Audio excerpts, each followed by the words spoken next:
Yay, we are back in the house. What is going on? Happy Thursday to you all out there in the beer world. Happy Craft Beer Week, National Oh yeah. Craft Beer Week Thursday. So that is taking place. That started on Tuesday, which is kind of weird. Why we started on Tuesday? Right. Yeah. Yeah, but it runs the week. So all around the country, different breweries are doing different things for craft beer. So hopefully you guys are able to partake and enjoy some of the offerings being put out there. I know up in Illinois, Mal and Chu were going through some different things up there, and I'm sure all around the glorious United States, we have people that are drinking up the craft beer. So if you're first time to the show, welcome. Myself, Rod, my homeboy Todd.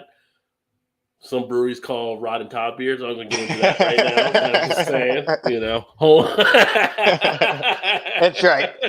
Right. You know you've made it when you got breweries naming beers after you. I'm not saying they did that on purpose, but they are out of Indiana where Todd's located. And I do know the people that do that brewery. I'm just saying. Right. Yeah.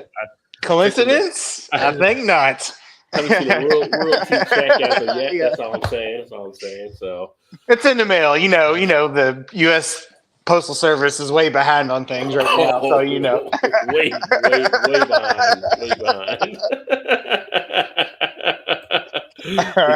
You got a check for me? No, sir, not today. Well, just checking. Come back tomorrow, and we'll tell you the same thing. Yeah, let me know if you get that check. Shout out to Gilbert in the house. Cheers, fool. What's up, PG? Good to see you, my friend. And are you pumped? I know Gilbert was probably watching tonight. The schedules come out for the NFL. I know he's ready to see his Packers do some stuff this year, and I saw that. Yeah, so I didn't really see too much on that. I had friends from back in Cincinnati that are waiting to see the Bengals schedule. I think Eric may put out the Lions schedule on his thing. So, although I don't know. Eric being a Lions fan, I don't know if he gets pumped up as much for the Lions schedule. Right? Yeah. How excited will you get? Yeah. We got Joey in the house. STD. Cheers, my friend. Good to see you. STD. He's a Browns fan. So every year I got friends that are Browns fans, and they seem optimistic every year. And then it's just like same old. Then the season starts. It never works out. One of my buddies up in he's in Toledo area now. He's like, "This is our year. I feel it. 12-4, 13-3." He just throws numbers out there, and it's just like just falls apart. So I haven't seen his thing for this year as of yet, but sooner or later, right? I mean, Bengals went out of nowhere to the Super Bowl, so sooner or later it has to happen. Our schedule is weird this year. I didn't dive into the whole thing, but I know the first two games we play on the road against Texans and then Jacksonville, which are the two worst teams in the division, so they should be a win. Kansas City at home and then Tennessee at home. So 3 of the first 4 games are against division opponents, which seems odd. That doesn't seem like it happens very often. Probably trying to customize it in, and then they got the international travel again this year. They've been trying to get teams fitted for that, and I think it's something. If you go there, you have like a break coming back or something. They have to get it all tailored out. So. Although, I did see also, I think so. Maybe within the first 6 games, we play the Titans twice. Which is dumb because that is crazy. So you're done with them at that first 6 games. Yeah. I think it's September or no, late October maybe. I forget what it was, but it was in October, I believe, and sometime. And I was like, that happened last year. It was like the first quarter of the year, and your division rival, and you're basically who you're competing for the division with. You're done with them. Yeah. Like there's no reason that game shouldn't be one of the last 2 games of the year. Well, usually you want it to be one of the back end games because if the division's up for grabs, you want to have a battle in there. Right. Yeah. So anything can happen early. Like last year, Tennessee was really good early, and then they lost Derrick Henry, and the Colts started coming back a little bit, but they didn't have no chance to catch them because they didn't have no more games with them. So yeah. My one friend said he saw the odds makers. I think the Bengals were 2,200 to 1 or something to win the Super Bowl this year. Oh, wow. They were down. Like the Raiders were higher, like at 2,000 to 1, and there were other teams that were higher that he was like, it's like disrespect because there's teams that were worse than we were last year, but they're projected higher. But like, yeah, but nobody knows if that Bengals is a flash in the pan or if it's something actually starting there, That's true. That's true. But with their youth, they could be a good team for a number of years. Oh, They all hold up and stuff. So and they should be. Yeah. So we'll see what happens. I think it was who was it? They're in the same thing. I think Pittsburgh, Baltimore. I think Baltimore was picked higher than them trying to win the Super Bowl. I feel like if nothing else, Cincinnati ought to be better because they went out and signed like 3 or 4 offensive linemen, which was their big downfall last year. Yeah.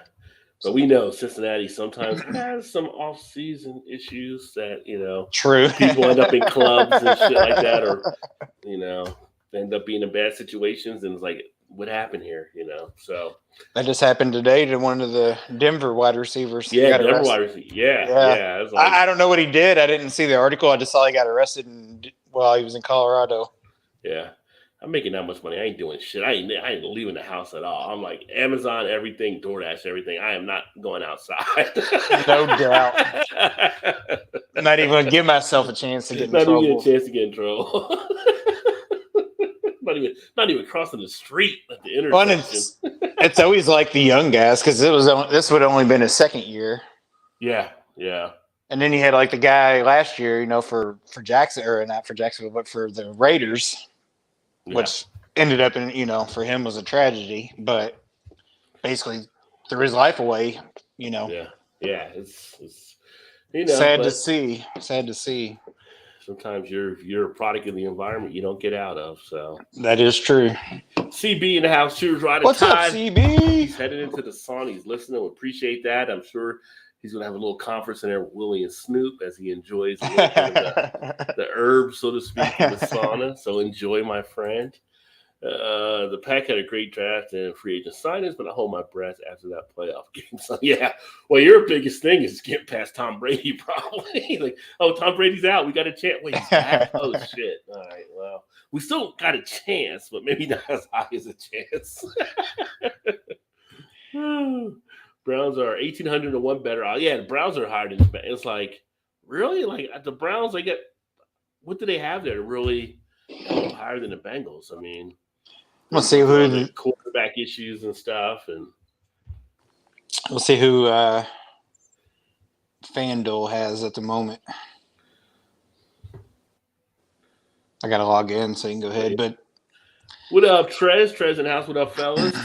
I've got an update. Good to see you, homie. What's up, Trez? One of the members to the channel. Always appreciate you, homie. Going to crack open these beers here. Actually, yeah, let's crack open a beer because it is a beer show, pretty much, kind of. Yeah. So this is actually one that I picked up just recently. It was actually one they had like a deal on. It's usually like, I think, $15.99 for a 4-pack, and they had it for $12.99. So I went ahead and grabbed it. It is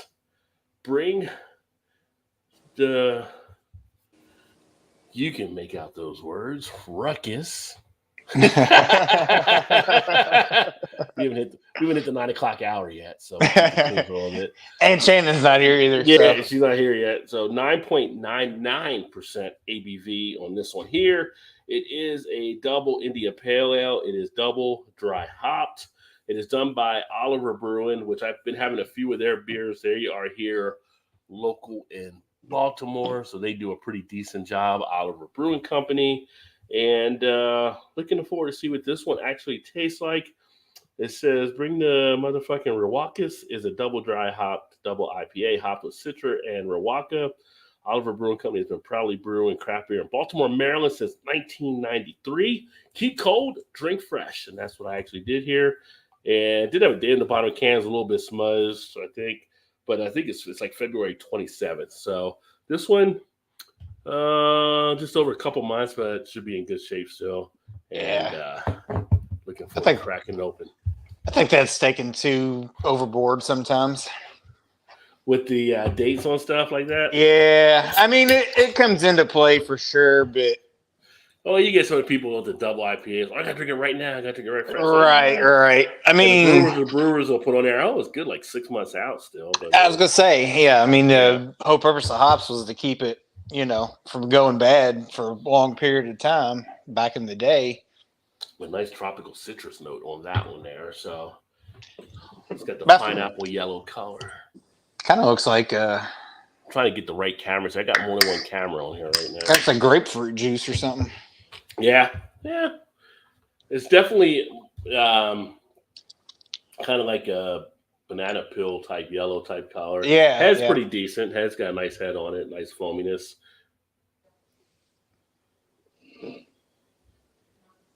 The juicy type of peel to it. Get nice bitterness with it. Pretty decent. I'm getting a nice resiny feel. So again, that's what you're kind of looking at. Some of these got nice dankness in there. I really need to stop using that. I can't get a new word in craft beer besides dankness. Yeah.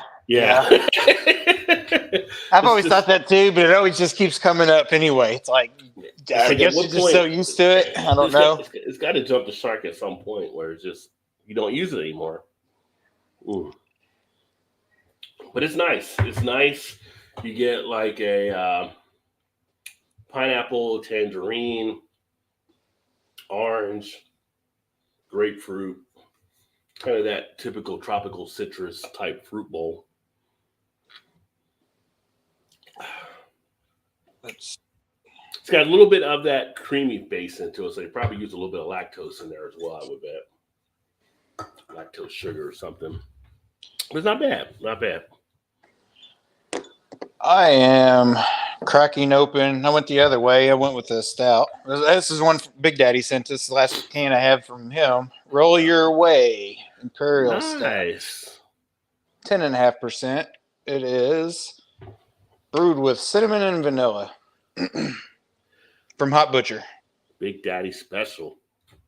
And Big Daddy, I was telling Rod before we come on, I was going to send your package out today, and I thought, I might wait a couple of days just so it didn't get hung up somewhere over the weekend. Yeah. So I got ready to get going. I just got busy a couple of days this week and just didn't get it out. I was hoping to have it to you so you'd have it today, but didn't work out that way. But it is coming. It is coming. Yeah, I think there's going to be 7 or 8 total in the box for you. So yeah, it'll be worth it. Well, congrats to you, Trez. So Trez, the kid, graduated from Thomas More Saturday. Oh, nice. That's awesome. That's actually where Trez went to school as well. And this is your son that played football there too, I think, right, Trez? So big day. Awesome. It's got to be awesome moment to get to that point. Congratulations. He'll be out going out into the real world. Yeah. I don't know. You might want to stay in school and get another degree just because right. A little cold right now. A little cold. No kidding. Stay in school as long as you can. Drinking a Hobgoblin IPA. Nice. Cheers. Sipping a what's up, Big Daddy? Sipping a Hellman's. Speaking of Big Daddy. Oh, there you go. I haven't seen one of those in a bit. I'll let you try my Wu-Tang style, right? Yeah, so they're basically taking that, and I was on a show Tuesday, a new show that we're doing on Twitter for Spaces, and I was talking about that. Like, it's kind of weird. Like, I see all these beer cans that have references to hip-hop in these breweries, but yet the influence of Black workers is so little, right? Because it's like if you look at the beer industry, it's like less than 8%. And I'm like, I see like this stuff, and I'll see Notorious, and I'll see Tupac, I'll see Jay-Z, I'll see different references to different. But I'm like, how come I don't ever see like a Billy Idol type beer? Like, why isn't there a Rebel Yell red IPA, or why isn't there like a I don't know Annie Lennox something? I don't know something like a Bono. Something like you don't see a lot of the rock bands being, but you see the hip hop all over the place. Which is just funny to me because. I would expect to see more rock type stuff too, but I guess you got the experiences. I guess. What's the? Gosh, I can see the can art, but I can't think of who the band was. You talking about Trooper? Yes. Yeah, but they actually make the beer. You know what I mean? So it's kind of like they do part of that. And you have some of the other groups that are part of it. But I'm just thinking, just like breweries that come up with names, but they're using like right, yeah. songs. Yeah, So yeah. Which is they come up with some neat names, but at the same point, it's kind of like when the influence is in there, you don't see it. So it kind of sticks out. Like how come I see all these hip hop beers, but I'm the only black person in the brewery? right. True. Yeah, when you put it that way. So that's just coming from a different perspective when you see some of that. But it's like, how come I don't see like something like a U2 type beer, like I said, or something? Right. A freeze frame Frosty or something, like something from some of the more, other type stuff. Yeah, kind of more relatable to the people that are there. not your centerfold golden ale. I'm just spitballing. Right. There's a lot of other groups that are being excluded that I think a lot of people would also know as well. But right. I know the hip hop songs got the cool names. That's why they like doing them. But I'm just saying. These are things that go wrong in my head, like as I wonder. Again, I've never thought about that, but you're totally right. I mean, no one's come up with another one bites the dust ale. I mean,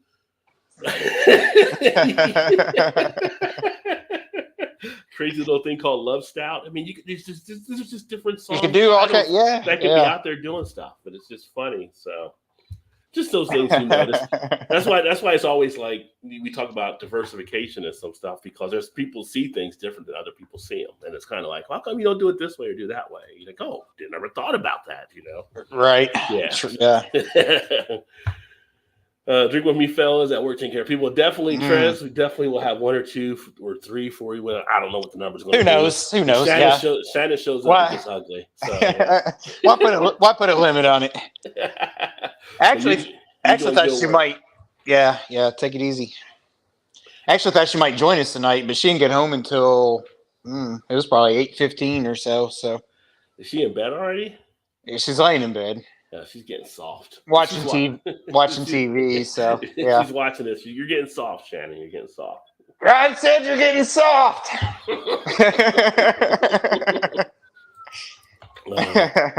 Yeah. Always sirens around there. Welcome to Baltimore. I'm in Baltimore where the sirens play. I feel like I'm in Baltimore about once a night because they come zooming down our country road here all the time. Well, I was like telling somebody earlier, like we got the University of Maryland Medical Center down the street from us. Next, like a fire department. Then we got the John Hopkins here because they have the John Hopkins at the. I don't know if Ohio State knows about that, but they got a John Hopkins copyright as well, right? And so and you get the police stuff, and it's really weird because you have like these bus lanes that the buses travel in, and if you get stopped, you stop in a bus lane, which is like on the right side of the street. Cops will ticket you, so you hear cop sirens that'll go off like pull somebody over. And shit! Yeah, so it's kind of crazy.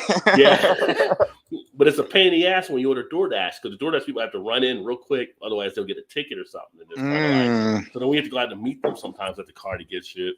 But the cops will sit out there just like a trap trying to catch people. So is it like it's just a lane for buses only? Yeah, it's like a bus lane until you get to near the corner, and then you can get in the lane and turn right. Oh, okay. Most of the time it's there, but people speed through them all the time. But if you get stopped in one of them, then you can get a ticket. I forgot what the amount is. Yeah. But it's like it's not worth getting time to pay. It's like 50 or 75 or something. It's probably like those lanes out in California where it's the far left, and it's for multi people in the car. Oh yeah, we have people. Yeah, and you can't drive it like carpool lanes or whatever, and you can't drive it with by yourself. Right. I've seen where people got pulled over having like a dummy sitting in their passenger seat or something to look like there's other people in the car. Yeah, there'll be fake people get busted out there. I don't know if it's any other places. I just know it's California for sure. Yeah. Well, California is known for it out there and stuff. I think there's some other states that kind of do that. I think there's some up in the Northeast that may have some carpool lanes as well. I'm sure there is. Yeah. 2 months max on IPA days for me. Any longer, I can usually taste oxidation, Big Daddy says. Oh. Ooh, can you, though, Big Daddy? Yeah. Really? Depending how it is. I mean, if it's like in a can, cans will hold up longer than that, than the bottles can. I mean, the bottles will have a little bit more of a leak there. from the Also, seal. But I think it depends on how they're stored as well. yeah, because they're stored in warmer type environments, that's going to get them ferment and stuff again like that, or you might get some stuff happening. But yeah, but I've had some stuff from Stone from months and months out that still tasted like came out right out of the brewery. Was it kept in the fridge? Some were in the fridge, some were like in a shelf, but it was in a cooler type part where they have it at. Yeah, so yeah. That room That's what I was gonna say. matters. Yeah, I've had stuff like in the fridge in the bottom. It just, how you can just kind of rotate and stuff just gets pushed back. And you're like, oh, what's that? And you're like, oh, damn, what the hell? I didn't even know that was in there. And there's an IPA, and 6 months ago, or whatever. Pop it open, and you're like, this still tastes pretty damn good. Yeah, it's just if you want to get the hops and stuff off of it, the sooner for the right, aroma and the taste and stuff. But you still have stuff that'll be in there for a while. It might fade or whatever. And then it depends on some beers with the flavors and stuff it could be faded a little bit, even though you may pick up traces. So it's all about knowing your beer. That's why it's fun to actually, if you do one when you get it fresh, and then you do one where you save it and cellar it. When you do the cellar, you can kind of compare what it may have been like then versus when you got it originally, which is pretty cool. Mick T in the house. Cheers, my friend. Greetings, fart knockers. What's up, Mick T? Up late over in the UK. Appreciate you, homie. And then Big Daddy said, "Cool, Todd." This Hot Butcher Imperial Stout's pretty damn good, Roger. Well, you can tell me too because I haven't had mine yet. So yeah.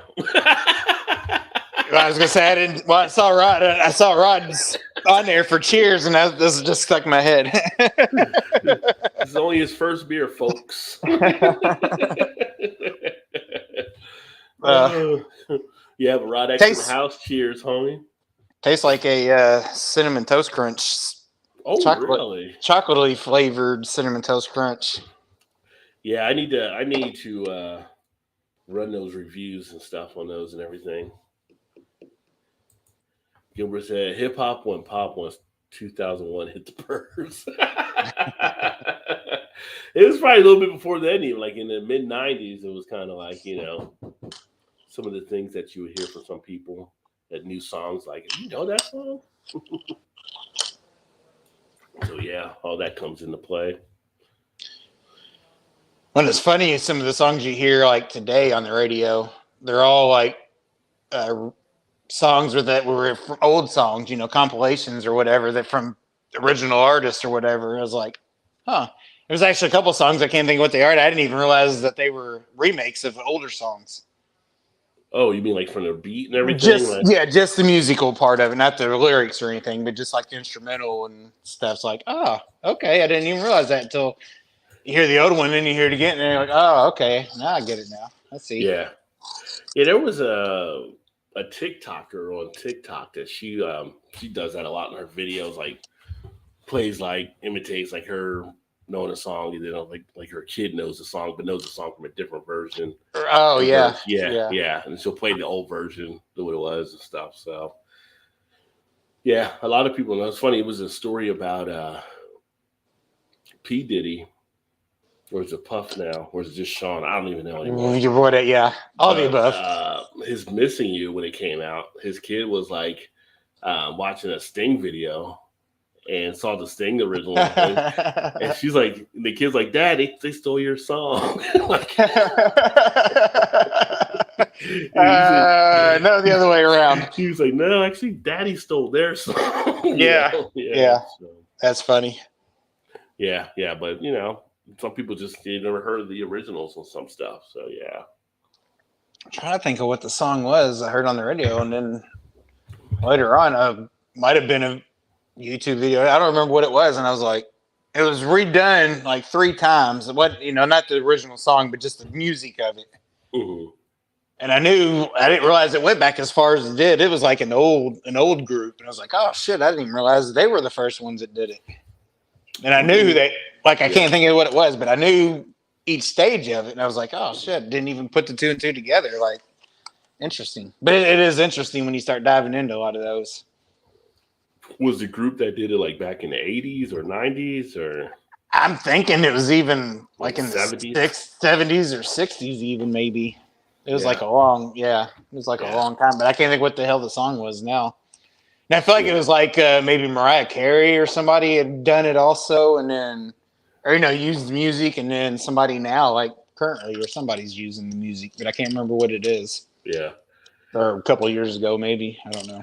Well, we talk about the satellite radio, LL's channel, at times, and they have the respect the sample segment that him and Greg Nice always do. They talk about samples, and you know they pull some good samples and show where it's been used in other songs and stuff, and it's just like you almost forget where some of those come from. So yeah, but I usually listen to that on the way home from work every time, just listen to Shantae or Roxanne. She always does. She always has pretty good segments on there. Yeah. Gilbert said, P. Diddy or the dude who loves to play with old school glass milk jugs. Oh, man. But, yeah, so this week was Craft Beer Week. Are they doing anything like at your local spots, anything? Any of the breweries doing anything for... when you said that earlier, I was trying to think. I haven't really seen a lot advertised for it, so I don't know. I'm sure there is, but I don't know of a lot that's going on offhand. Yeah. I noticed some breweries are bringing out some different things for this week, so I didn't know if there's anything happening there. So I'd be really surprised if there wasn't. I just haven't really seen or heard of anything. Yeah. I know last week in Minneapolis, they had the Craft Brewers Conference, and it was kind of interesting that over on Twitter, there was a big explosion about the whole Allagash type thing. And I don't know if you heard anything about that or not, but basically Allagash White, which is a decent beer. I enjoy Allagash White when I have it from time to time, had won some awards in the past and stuff. But they had a category and 102 entries. And my buddy Dave Z from Beer in Front had covered it on his podcast this weekend. If you haven't checked out that podcast, check it out because he really does some good interviews and gets some good details on stuff. But they had 102 entries, and they only awarded Allagash White an award in the category, and they give them a bronze. Really? And so this beer has won other medals and other stuff, and it was kind of like, wait a minute, you have 102, and you only give out one award? Like, if they were the best, why wouldn't it be the gold? Right. Or why were the gold? And it's like that kind of caused like this crazy debacle up there. And they were saying, well, some of these beers didn't meet the criteria the way they should have. And I'm like, dude, see, you guys are overanalyzing this stuff. Exactly. Even if it doesn't all meet this, I mean, you got 102 entries. The best three, they should be awarded the medal. So that's where sometimes craft beer guys get too much into their whole, I don't want to say nerdism, but it's kind of like that nerdism. No, it totally is. That's exactly what it is. Well, this would have been good, but it was one temperature too cold, so they're not going to make a top 3 out of this category. It's just like, oh man, that's why people, think about sometimes with craft beer, it gets to be too pretentious, so to speak. So absolutely right. Kind of interesting. It's like 102, so you should be the top 3 should win. Well, only one of them really met the criteria, and we gave them a bronze. Like, well, if one met the criteria, that should at least be the gold. So, yeah, if you're only giving away one award, why is it a bronze medal? Hey, we won the medal. We was the only one to win. Oh, you got the gold? No, we got the bronze. What? It'd be like giving Carl Lewis in the Olympics. Like, you won. Good job. Oh, you get the bronze. You're on the 3rd step and ain't nobody else up there with you. Like, what the hell? That's like some Craig getting fired on your day off type thing. I mean, if they wouldn't have gotten an award, like nobody gets an award. Like, how do you not get an award? Everybody put the entries in. It's just, yeah. So that was kind of an interesting story that came out of that. And I never did hear about that one. Yeah. I was trying to look to see if there's some other beer news taking place. I didn't really get a chance to run through it too much. I knew that was like a big thing. They had some other awards for design stuff. The Crush Sheets came out, so there's like beer marketing awards they get for best labels and designs, all that kind of stuff. But didn't get too much into that kind of stuff. Kind of looking at some stuff here now. I feel like at that point, if you're, splitting hairs, that that fine, it's like you're kind of defeating the purpose of beer in general. Like, what are you doing? Yeah, it becomes a point of this is just a little too much. So yeah.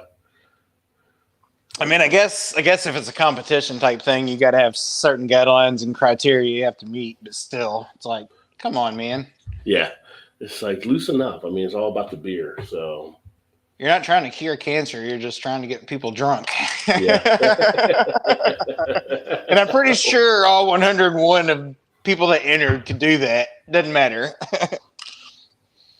Yeah, but Mad Tree was in the news. Mad Tree Brewing, One Good Party is a great beer competition that supports nonprofits. Mad Tree's always good about working with nonprofits, so Yeah. I don't get to see their beers as much being here now, but I would definitely like to get some more of their stuff. Yeah, honestly, I don't really see a lot of their stuff here anymore. Really? You don't see the distribution coming through as much now, or? Not really, but also could just be a lack of paying attention too. Yeah.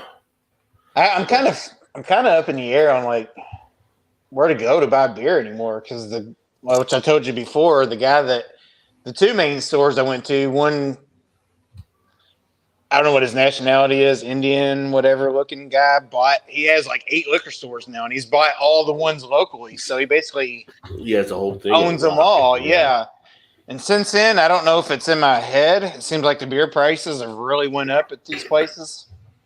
No. I'm not really sure. I don't know.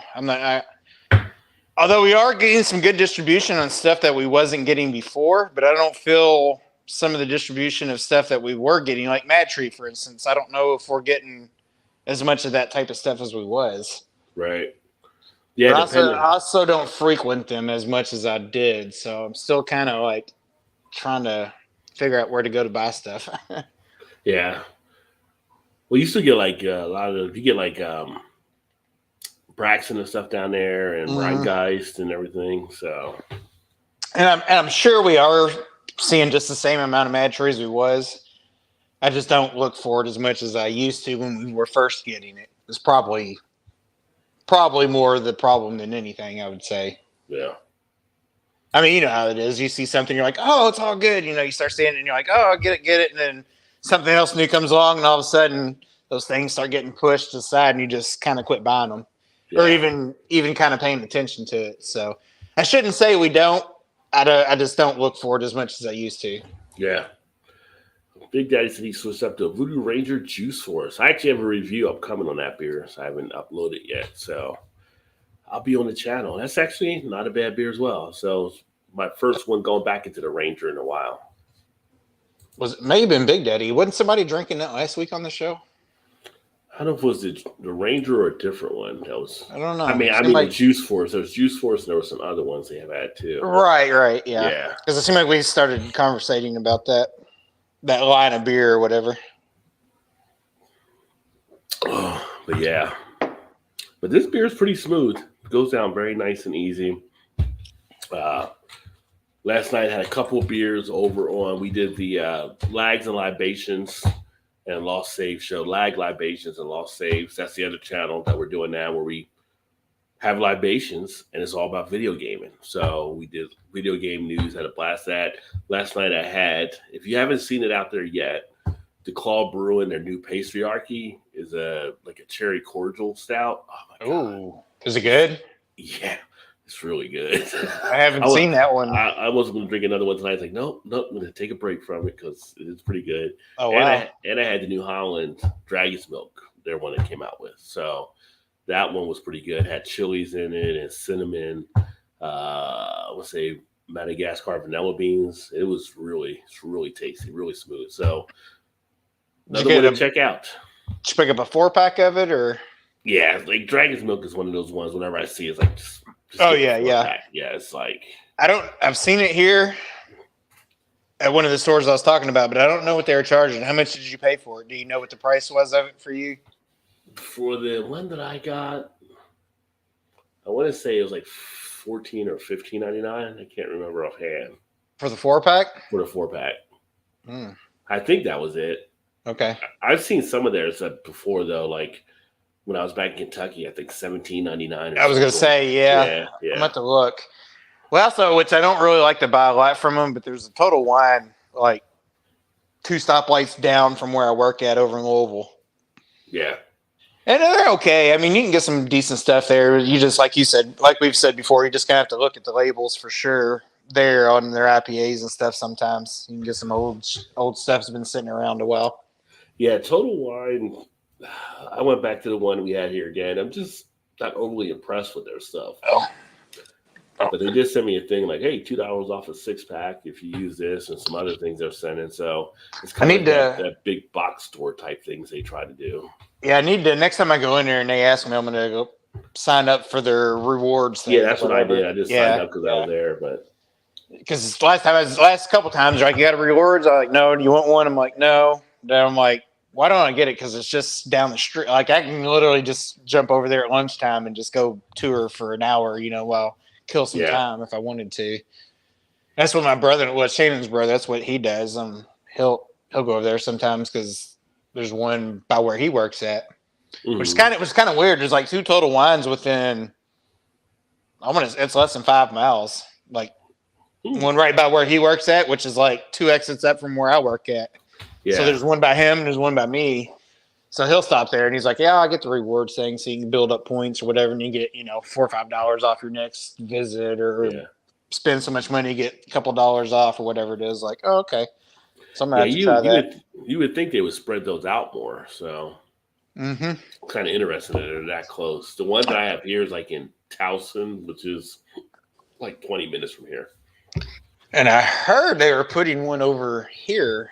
I say over here in southern Indiana, like not too far from our house, like 5 or 6 miles from our house, which I hope they do because maybe that'll keep some of the liquor stores in check to where they have to sort of, like I said, I think he's kind of price gouging people because he doesn't have any competition. He owns all competition. Yeah, he can close the table. Yeah, I mean, he owns the main craft beer liquor stores around here. Now, there's a lot of other liquor stores, but they're really sparse on their craft beer selection. So he's got the 2 best ones in town.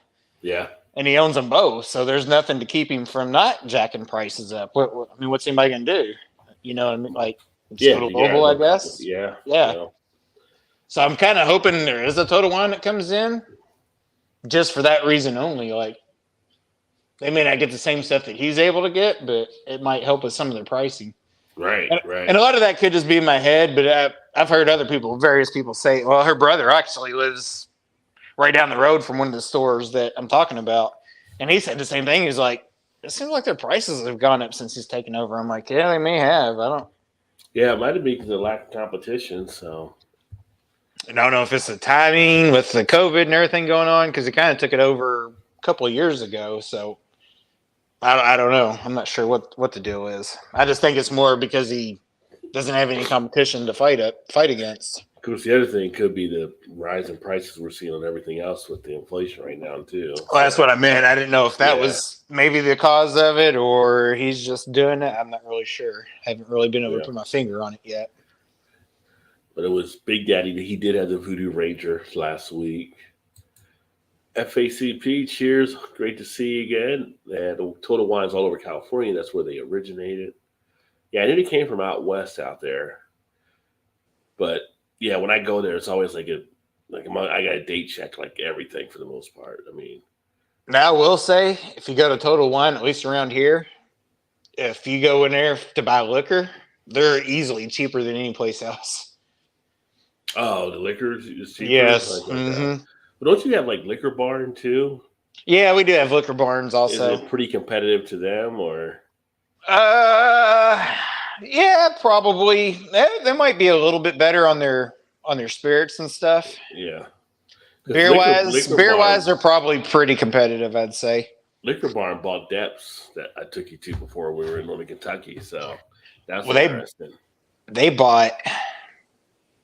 We'll see. Liquor Barn itself is bought. So they used to be, I'm pretty sure they bought them. There was a couple of cigar places. They were called Cox's Smokers Outlet or something like that, I think was the name of them. But they also had pretty good craft beer selections. Yeah. And there was 4 or 5 around Louisville. And I think I think Liquor Barn bought all of them. So I think they still go by the Cox's, the name, but I think Liquor Barn owns them. Depths is that way. It's like you get the emails and it's like owned by Liquor Barn type thing. But yeah, they still have the Depths name on stuff. Yeah, which is smart on their part. Got Trans in the house. What's up? 7 and 7, homie. What's up, Trans? Good to see you. What's everyone drinking tonight? Well, I just finished this double IPA from Oliver Brewing, and I'm about to switch it up and have a wee heavy.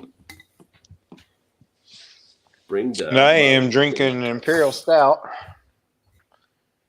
Roll your own way from Hot Butcher. Yeah, there's a can a little bit closer. Yeah. It's a good beer. It's a good beer. But, you know. That can art reminds me of somebody else's.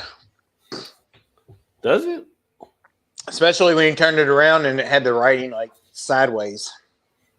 Like turn it to the back, like the back part of it. When I had the Oliver Brewing. Yeah. Like that reminds me of, you know what that reminds me of? It kind of reminds me of Listerman's can, like the way they write on their cans sideways like that. They do a lot of hip hop beers too. Oh, they do a ton. I'm not sure that any beer has anything to do. Well, most of them seem like they're hip hop. Yeah. Influence. They got a few, like the Nutcase, the peanut butter one is pretty decent. Well, I mean, yeah. But you go to the brewery or you get some of the stuff they put out, and it's like, whoa, what? Yeah. Drinking a homebrewed sour cherry blonde tonight. Oh, very nice. Nice. And JT is now in the house. Cheers. JT! We are here drinking some beer. Just started a little bit ago. So right now, I'm going to crack open this one from First State Brewing Company, Fundamental Paradox Wee Heavy Scotch Ale, 8.5% ABV. I may have had this one on the show before as well. So that's pretty decent. This is like one of from a 4-pack. But one thing I'll show on this one, and this is what I like about companies that do this, is the details. Like over here on the backside, you get all the information on the hops, nice. The malt, everything that you could possibly want to know about the beer. So they're very good at putting that there as well. I don't know why more don't do that. Yeah. But this has hops Willamette and Chinook. Grains, we're looking at the Harris, Otter, Munich, Red, Melanoidin, and Crystal. And then looking at, they give you like a little chart where it's like the hops is like a 1, so you know it's not really bitter. The malt is like a 4, like out of 5, and then the yeast is 1 out of 5, so it's not going to have that yeastiness really coming through. IBU at 30, SRM 18. They even put the pH of 4.4. I don't know who really gets into the pH unless you're really a super, super beer nerd, but they put that out there. And it tells you toffee, caramel, and nutty. So pretty good description they put on this one here.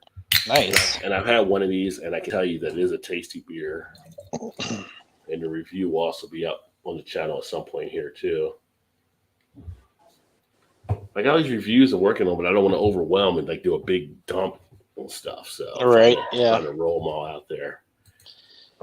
Well, now that you're in a new place, we need to do a beer swap. But the bad thing is, you've had most of everything that I can get to you. So you get some stuff I don't get. You get like, like the 18th Street and stuff like that in Indiana.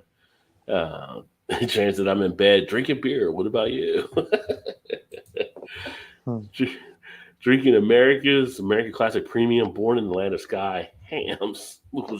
You're drinking hams on National Craft Beer Week? No, that's all good. To each his own. He sent me one of those Scotch ales. I sent one to Big Daddy when I sent him his thing. So I'm glad you enjoyed it. It's pretty solid. And it's got a nice color on it, almost like a ruby reddish, brownish color. Nice head on it. You get that toasty coming right out. You really get that nuttiness. Yeah, it's very nice on the nose. I like a good Scotch ale. Yeah, this is a nice one I can sit back with a cigar as well. if I was out on the deck somewhere. Kind of makes it hard there now, I guess, huh? Yeah, well, I don't got a deck or anything, so yeah. That's what I mean. Yeah. And I think our building is non-smoking building too, so even the security guards have to walk out to smoke and stuff, which I guess they can't really smoke in the lobby; just would be working. But right. yeah, I don't see a lot of people smoking that I've seen around here. So not just here, but like in restaurants and stuff like that and everything, going out to places. You just don't. Now I think about it, I haven't seen a lot of people smoking in the city. Like I said, this city was pretty much everybody was like, when the whole COVID thing, like people wearing masks like everywhere. Like nobody was complaining about it. Right. Like they pretty much had everything all under control, and it's like, I guess East a little bit more progressive, so it's kind of like maybe they don't smoke as much around here. I don't know. You just don't see it as much. Somebody said, I never had a Hams, but I'll be looking for next time in the beer store. I've heard good things about them. Yeah, you get a 30-pack for like $12. It's actually a decent adjunct lager beer. It really is, actually. I mean, it's not bad. Don't let the price fool you. It's definitely not bad. I mean, if you're choosing between that and a Miller Lite or Bud Light or something, like, you can't go wrong, especially for the price and the quantity you get for the price. Yeah, I would definitely drink those before those other ones for sure. JC says basically a corn beer brewed by Molson Coors, I think, or is it Miller? I can't remember which one handled Hams, but like it's like one of those beers. Like if you're at a barbecue or picnic or something like that and everything, and it's just like you want a beer while you're sitting outside, it fits right in. Easy to pair with corn on the cob. Oh, found a trap triple at the liquor store tonight, and now I'm drinking it. Nice. You know what I saw, Gilbert, is 2017 vintage Thomas Hardy beers. And I'm kind of curious because I think you were ones that were telling me to try the Hardy beers. What do you think of them? I mean, I think you liked them. I think a lot of the guys in Canada like that one. And I think I may pick it up next time I go back. Hams is a Miller Coors. Miller Coors. Nice. Yep. Oh, that's like Lionhead out here. It's like 15 a case, solid lager beer. Best Buy at local beer store, a 6-pack of Tall Boys for $5.50. Yeah, the price for what you pay for them is an easy drinking, low cost to the pocket beer that you're okay with, and it doesn't leave you like a hangover like some of the bad adjunct lagers do, or a headache, I should say. More than you're right, yeah. Of course, Yingling is a solid one too. Yingling costs more than Hams does, but that's a nice one to actually have for a lager. I haven't had a Yingling in a while. I haven't either. Now that you said that, I was like, Gilbert said, run back, get those Hardys. So the Hardys, I think it was weird. It was like a 14.2 ounce bottle or something like that. And everything was smaller than a 16 point something, but it was more than a 12. And I think it was maybe $7.99 a bottle. I think they had some that were on sale and stuff. So I had to go check those out and get a taste. I know you mentioned it before, and I think like Nick Maxwell Stars mentioned it before. A couple of other Canadian guys as well. So, all right, I'll have to see if I maybe pick those up when I go back out that way. I got 2 good beer stores right now that are pretty top notch. I got the Wine Rack and Lighthouse, and both of them have other half, so I can always get other half. Yes, other half. So that's a win regardless. And both of them have other half on draft, which is another a win. So I'm like, okay, because I almost bought that. I think it was today I uploaded that Jumbo Slice review, and I almost bought a thing of Jumbo Slice again. It was a 32 ounce Jumbo Slice Crowler, $9.99.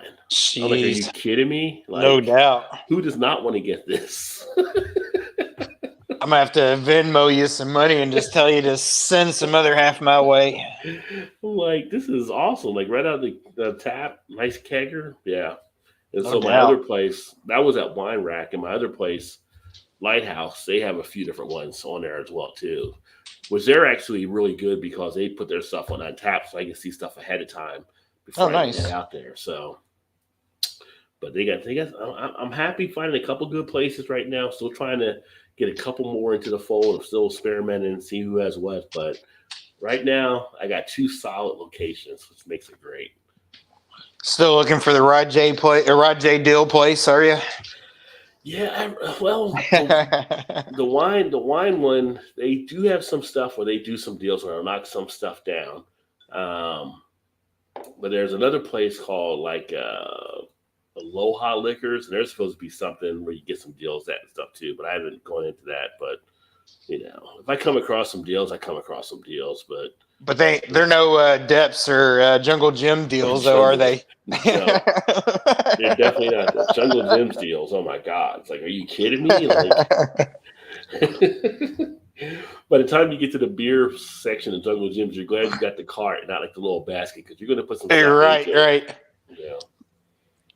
I feel like their carts there should have the beeping sound when you back up. Yeah. Beep, beep, beep. Yeah, I'll be back in Cincinnati that first week of August for work, and I'm like, how can I get to Jungle Gyms while I'm in town? Like, yes, you can. Yeah. We're trying to do after hours events. I'm like, can we do an after event of just a field trip to Jungle Gyms? Because I'd be happy with that. Just a field trip to Jungle Gyms. No doubt. Let me see. Big Daddy says, damn, I wish Illinois got Yingling. Love them. Yeah, Yinglings are solid. Black and tan are my favorite ones from the basic type stuff. Although I still need to check out the Chesterfield and a couple of their other ones, which now, being back on the East Coast, I can actually pick up a good shop. I go over to Pennsylvania or New Jersey.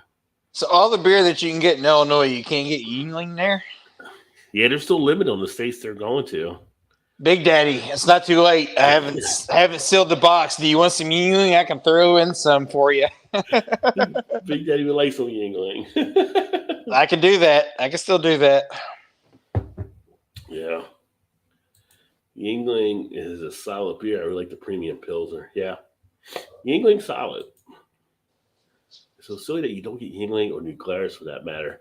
Yeah, well, Yingling's only in, I want to say, I thought they were 30, in. I think like 37 states, I think. Oh, is that all still? Okay. Yeah. I was thinking it was all but like 4 or 5 maybe.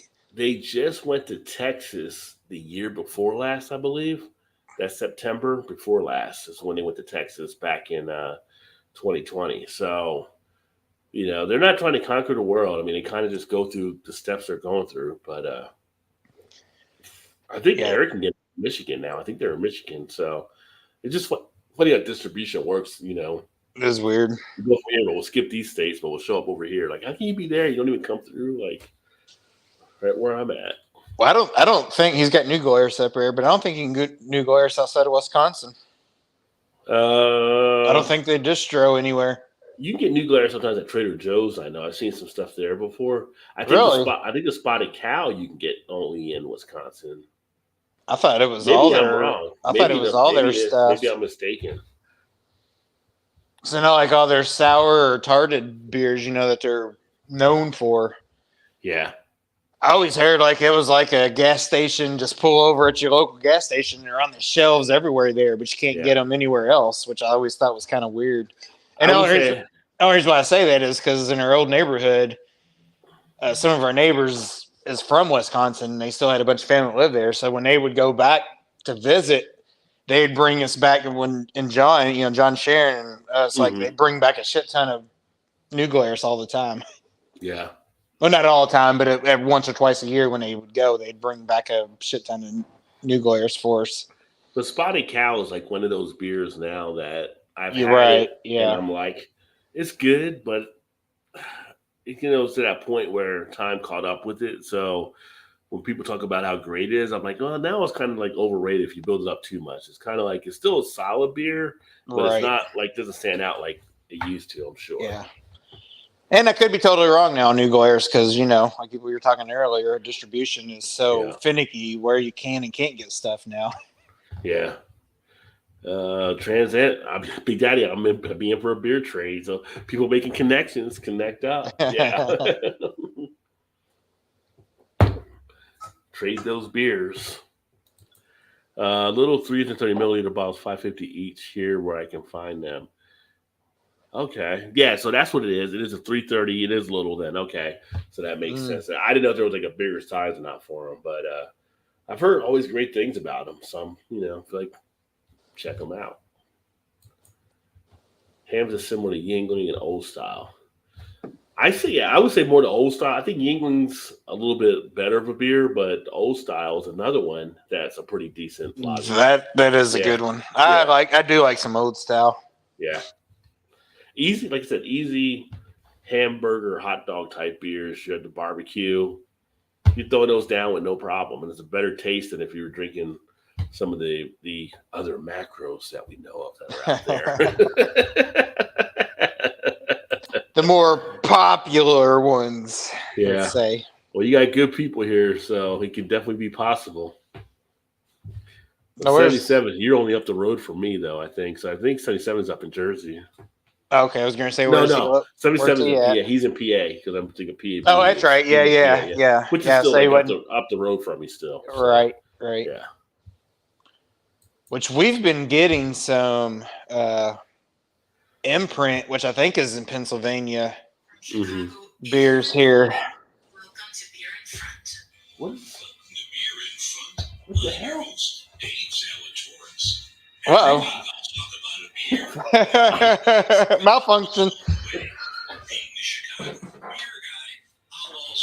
That's my buddy. I didn't pull him up there.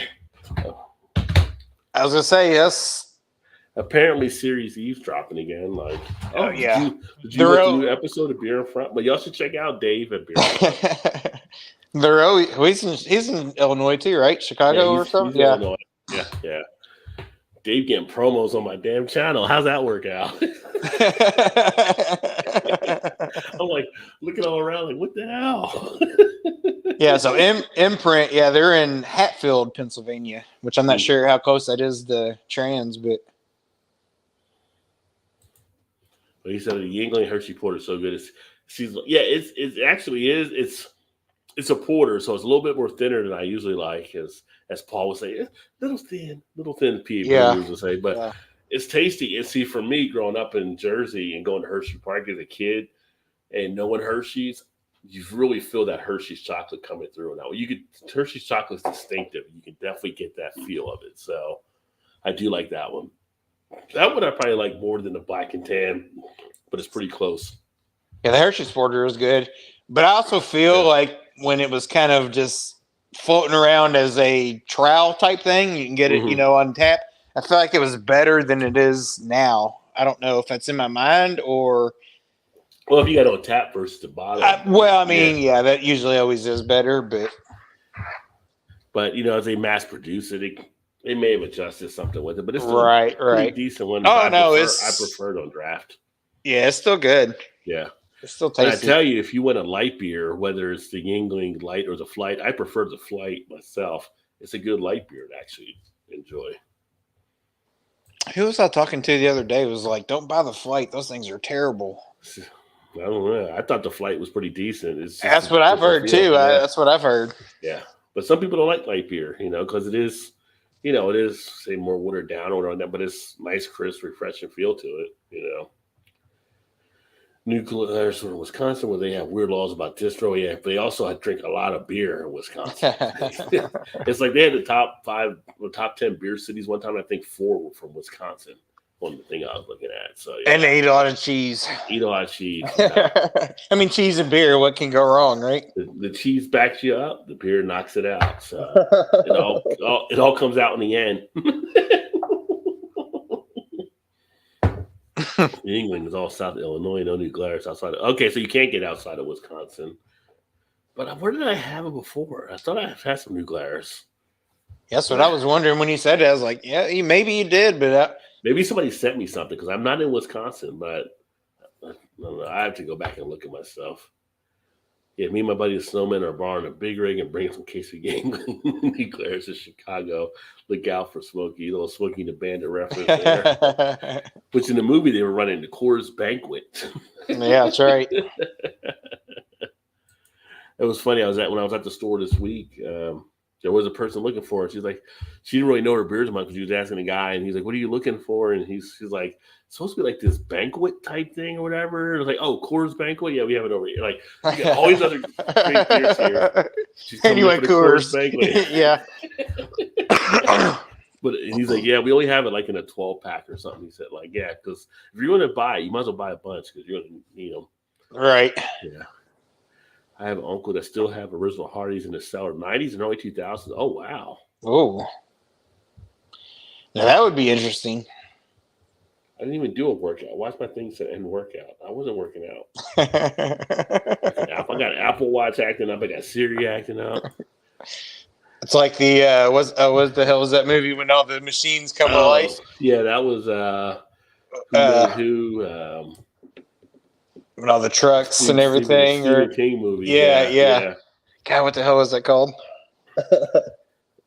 Well, Who Made Who? No, that was just a song from AC/DC. Oh, God, I can see it. You see the truck with the green face on it. Yes. Oh my God. I just had it and it just somebody probably knows in the comments. Like, what is that Stephen King movie with the machines? I don't know. At some point, machines are going to get us anyway. I mean, we know the story about Skynet and Terminator, and we know we still keep handing over stuff to artificial intelligence. At some point, it's going to come back and get us. What is that? Maximum Overdrive. Maximum Overdrive. There you go. Yeah. I had the maximum part, and then I lost. I was like, oh, well, shit, I forgot what it was. Yeah, that might be the best Emilio Estevez movie that I think I've seen. I mean, I liked him in Young Guns. Don't get me wrong, but I feel like Maximum Overdrive might have been a solid one. Yeah. Yeah. Big Daddy comes in later with Maximum Overdrive. Yeah, it was a good movie. Good movie. SPA. Hatfield 20 minutes for me. So there you go. Okay. Yeah. All right, nice. Right there. Beautiful Cheat Justice. Yeah. So, Trans, you ever been to Imprint, the actual brewery? Since you're only 20 minutes away? Yeah. That's one thing that I don't do as much of now. It's like, we were talking about this on the other show the other night. It's like, I don't usually get to a lot of the breweries now. And I'm wondering, I most feel comfortable just like my setup at home, enjoying stuff, doing the things, but it's kind of like a nice feel when you're in some of the brewery settings too. It's kind of debate. Like, I was like, I can go to a brewery or I have enough beer here to make it my own like brewery. It's like, well, I think it's just the setting and the atmosphere sometimes too, of just being out somewhere. Well, I mean, before COVID, we would go, and I wonder if like COVID in a way maybe shifted the mindset a little bit. You know what I mean? Well, that definitely has happened, I believe, for a lot, for sure. It's like, but I was like, when I went to the one store, there's one brewery, Nepenthe Brewing, that I passed. So that's near me. There's a one called, I think it's Checker Spot is near me. Oliver Brewing that I mentioned, they're not too far away. There's a few breweries that are definitely around that I need to check out. Now, I have been to a couple. Like, we went to Guilford one day for lunch. That's one that's kind of an English-style brewery, which was pretty cool. But I've been to Heavy Seas when I did the video when I went there. So I'm going to go back over to Guinness and do stuff over there, which is kind of cool. They come up with all kinds of new small batch stuff every week. So I want to check out some of their stuff. I was going to ask you if you've been there yet. Yeah. He says he has not. He will look them up. Yeah. I know when you look all their stuff up on Untappd, they're all like over 4. They're like 4s plus for Imprint. I'm like, oh. Because I wasn't really familiar with them until we started getting them here a couple weeks ago. And it was like, nice. Actually, I think the beer I had last week on the show was from Imprint, if I'm not mistaken. I think 5 new breweries have opened up or going to open up in the last 6 months there. So, I mean, the breweries are still opening up. They're still trying to do stuff. I'm kind of concerned with some. See what happens in the next few months, but they're concerned about an upcoming wave again with the whole COVID type thing. See how that might affect stuff. So, we're getting. I think we're hitting the yellow markings here surrounding area. Yeah, they had like 30-something states where COVID was now up. But again, I don't know if it's something of a paranoia type thing or how it's actually impacted. I would just say from my experience of having to go through being sick last week on it, I would not want that again. And I've had the shots and I've been boosted, so I'm not worried about anything on the other part. It's just it was more a nuisance than anything. Right. Yeah. And then it's like if you get it, you can't go anywhere for like a week or something. So it's like you're confined. Yeah. So it's kind of like I'd rather not have it again. It's more of a pain in the ass than anything.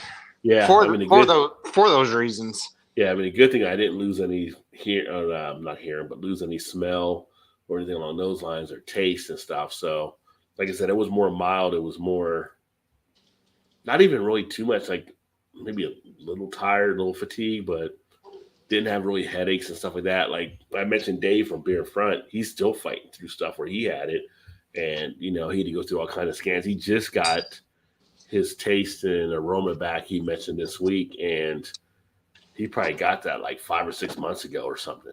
Damn. So it's like it hits people differently depending, and it's just like I don't want any part of it. Like I said, I don't fear like I'm going to die from anything like that. It's just more pain in the ass to deal with it. Right.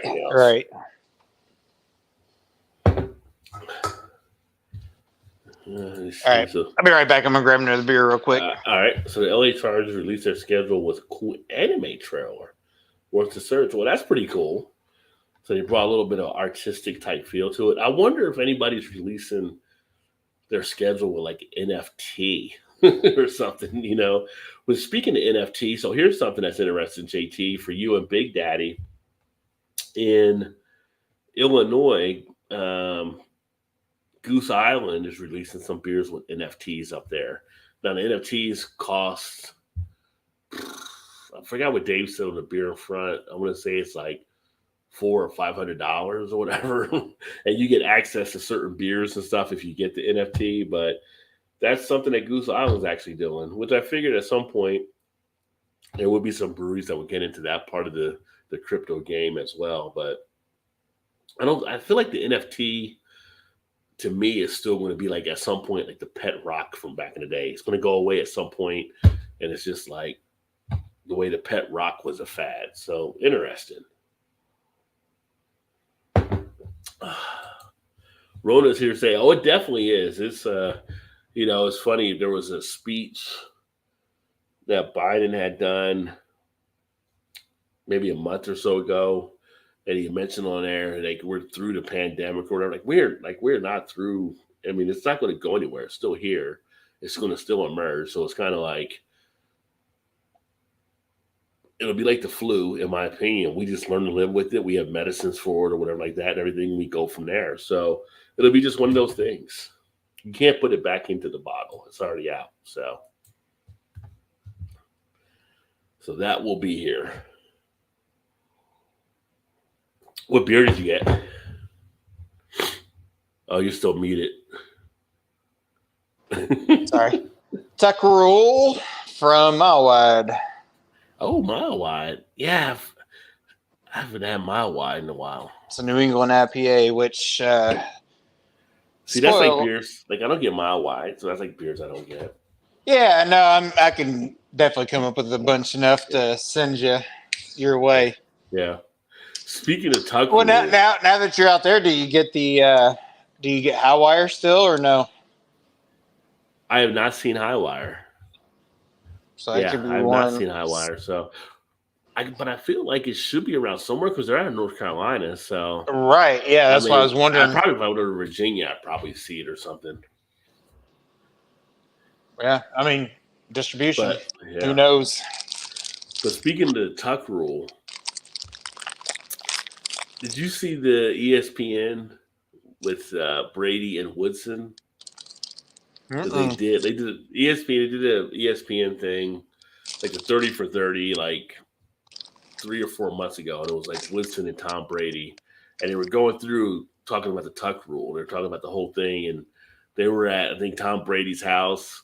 And Winston's like, just say you fumble, man. Just say it like you weren't. And he's like, no, I was going to throw it. And they were showing the video, and they were reacting to it and stuff like that and everything. But then finally, Brady was pretty much like, yeah, it was a fumble. You got me. It is. Yeah, the refs bailed him out on that and everything. But it was pretty funny seeing them actually go through it and everything like that. But yeah. That cost Winston the trip to Super Bowl that year. Well, this is a beer that they come out with once a year, Super Bowl time. So it is like a couple months old, but it comes out right about Super Bowl time. Yeah. So I come out. I was like, I gotta get one. I think I sent one to Joe, and I am going to send one to Big Daddy too. I believe. I think that might be in the. Don't hold me to that, Big Daddy, but that might be in the package coming your way too. I can't remember. Yeah. Well, it was funny thinking of the whole thing with the whole Brady thing. I was watching a thing too about the guy that paid for the football in that auction, but he hasn't paid for it yet because they haven't done anything. I'm like, I wonder if he's able to get out of that. Oh, from when he retired? Yeah, because he bought it under the pretense that Brady was retiring, and he hadn't paid him yet. It was like a couple of days ago they were talking about it, and I'm like, well, if he didn't retire, is he still obligated to actually go in and do that? I could see that in a legal type fight or something. Probably. I would think so. I mean, if he's not retired, then why would you buy the football? Right. But they're like, well, you did it, and we had other people that were willing to bid on it too. But everybody bidding on it thought it was Brady's last football. How much did he pay for it? Do you know? Like $550,000 or something. I feel like Tom Brady would pay him back just because. I don't know why. I just feel like he'd be like, oh, how much? Yeah, 500,000. Okay, here you go. It's all square. It's all good. Brady probably does some good things. I don't know if he would do that though. I don't know if he would either, but. And I'm not even a big, huge Tom Brady fan, so for me to even say that, I'd be like, what? Which my cousin Pat was saying, here's a big New England fan. He'd look at me like, are you being serious right now? Because he knows I always give. Well, mostly I always just give him shit about it because he's a Patriots fan. But the funny thing is, Brady probably, if he did do it, he'd be like, "Oh, great! Here's another good thing. Brady's another good guy with this too. Like Brady's got all very true. Yeah, goody two shoes. But based on the new I don't know if you saw the new contract he's got for after he retires. I was going to mention that earlier. Yeah. So it's 10 years at like $330 million or something. Crazy. So the highest right now is Aikman at $18 million. Joe Buck was like at I think $12 million. One of the other announcers, I don't know if it was Jim Nance. I think he might have been just below 18. But Tom Brady's coming in double Romo. People loved Romo as an announcer. Hasn't done anything yet. Right. And I'm getting twice paid what you're getting. Sitting there waiting for him to come in. Yeah. And it's like, and if he goes bad or whatever, they're like, oh, if he does bad, we'll just put him on pregame footage and people can just watch him on TV. But it's like $330 million. That is crazy. For not even showing up to work yet. Right. Yeah. So I don't know. I think the other guys are like, wait a second. He hasn't even done anything. So yeah. It's Tony Romo's going, I guess I would just go golfing from now on then. Go back to the that tour that they have where the celebrity guys play golf all the time. Yeah. The Pro-Am stuff. Mm-hmm. And it's like they also have the Amazon, I guess, cover football this year. Like there's contracts. It's like I saw that. Weird. Yeah, that is weird. So I mean, I guess people watch on Amazon Prime. I mean, I have Amazon Prime, but I never thought to watch a football game on there. I think it's been going for a couple of years, but I think it was like an alternative way to watch like some of the NFL Network games, like Thursday night or Monday night, whatever games that were on the NFL Network. Yeah. There's a couple of them that are like you can only watch it through like Prime or Amazon. Yeah. I love to hate Tom Brady, JT says. Yeah. I think we all do. Tucker will pay it out, yeah. Yeah, who the fuck paid Buck and Aikman 12 and 18? That's what they get paid. And I know Aikman was 18. I think right? Buck was like 12. I feel like Buck is like one of the more annoying type announcers. I'm not a huge Buck fan. I'm not a huge Costas fan because I feel like at some point I feel like sometimes when they're comments, like they make it seem like they'd have done something different. Like you're not even an athlete; you're just a commentator. It's kind of like And Buck's always worse too in World Series calling. yeah, Like yeah. God, It's like if I watch like TNT with the NBA, and it's like it's Shaq and it's Ernie and it's Kenny and it's Barkley. Like Shaq or Kenny or Barkley will say something like that or anything, but it's like, yeah, okay, but you were actually players in the league. Like I can right. understand. Like Ernie's not going to say some shit like that. Oh, I would have took it up and dunked on him. But like, what are you talking about? Like, Yeah. How do which you know? I think Ernie's one of the coolest ones out there that does the Oh sportscasting yeah, stuff. yeah. So yeah. So I mean, I think he won an Emmy last year for his thing. He probably got a few of them, but he's I will. always pretty cool. I will say those four guys, as far as like broadcasting goes, like in the studio type, those are like the best guys. Yeah. They're freaking hilarious. I like when they start just going on each other, and it's kind of like you can still feel like some of the tension from back in the day or whatever. Like yeah. Shaq will say something to Barkley, like you could never hit that shot. Like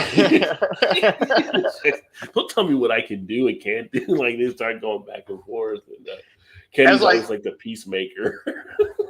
The other night, Barkley was going into something. He was talking about backing down and grinding on somebody. Yeah. And they all just started busting out laughing. And Shaq was like, he couldn't even keep a straight face. He was laughing so hard. He's like, you don't even know what you just said. And Charles was just like, kept on going anyway. Didn't make any difference. Yeah, that's one of my shows actually. I enjoy when it comes to sportscasting. I enjoy that and stuff. But it was funny. We did the video game show last night on the Libations channel, and we were talking about classic games to bring back. And I was like, bring back NBA Jam with some of the newer players. Oh, yeah. And they give me like Gus Johnson and like Mike Jackson as the commentators on it. And that'd be freaking awesome. There you go. Yeah. You got like players like, Steph Curry, and you got some of these other players out there, Giannis, Devin Booker, and all kinds of stuff. And it's just like Giannis, and it'd be cool, to bring back a new edition of NBA Jam. Which I just be like that gif. Shut up and take my money.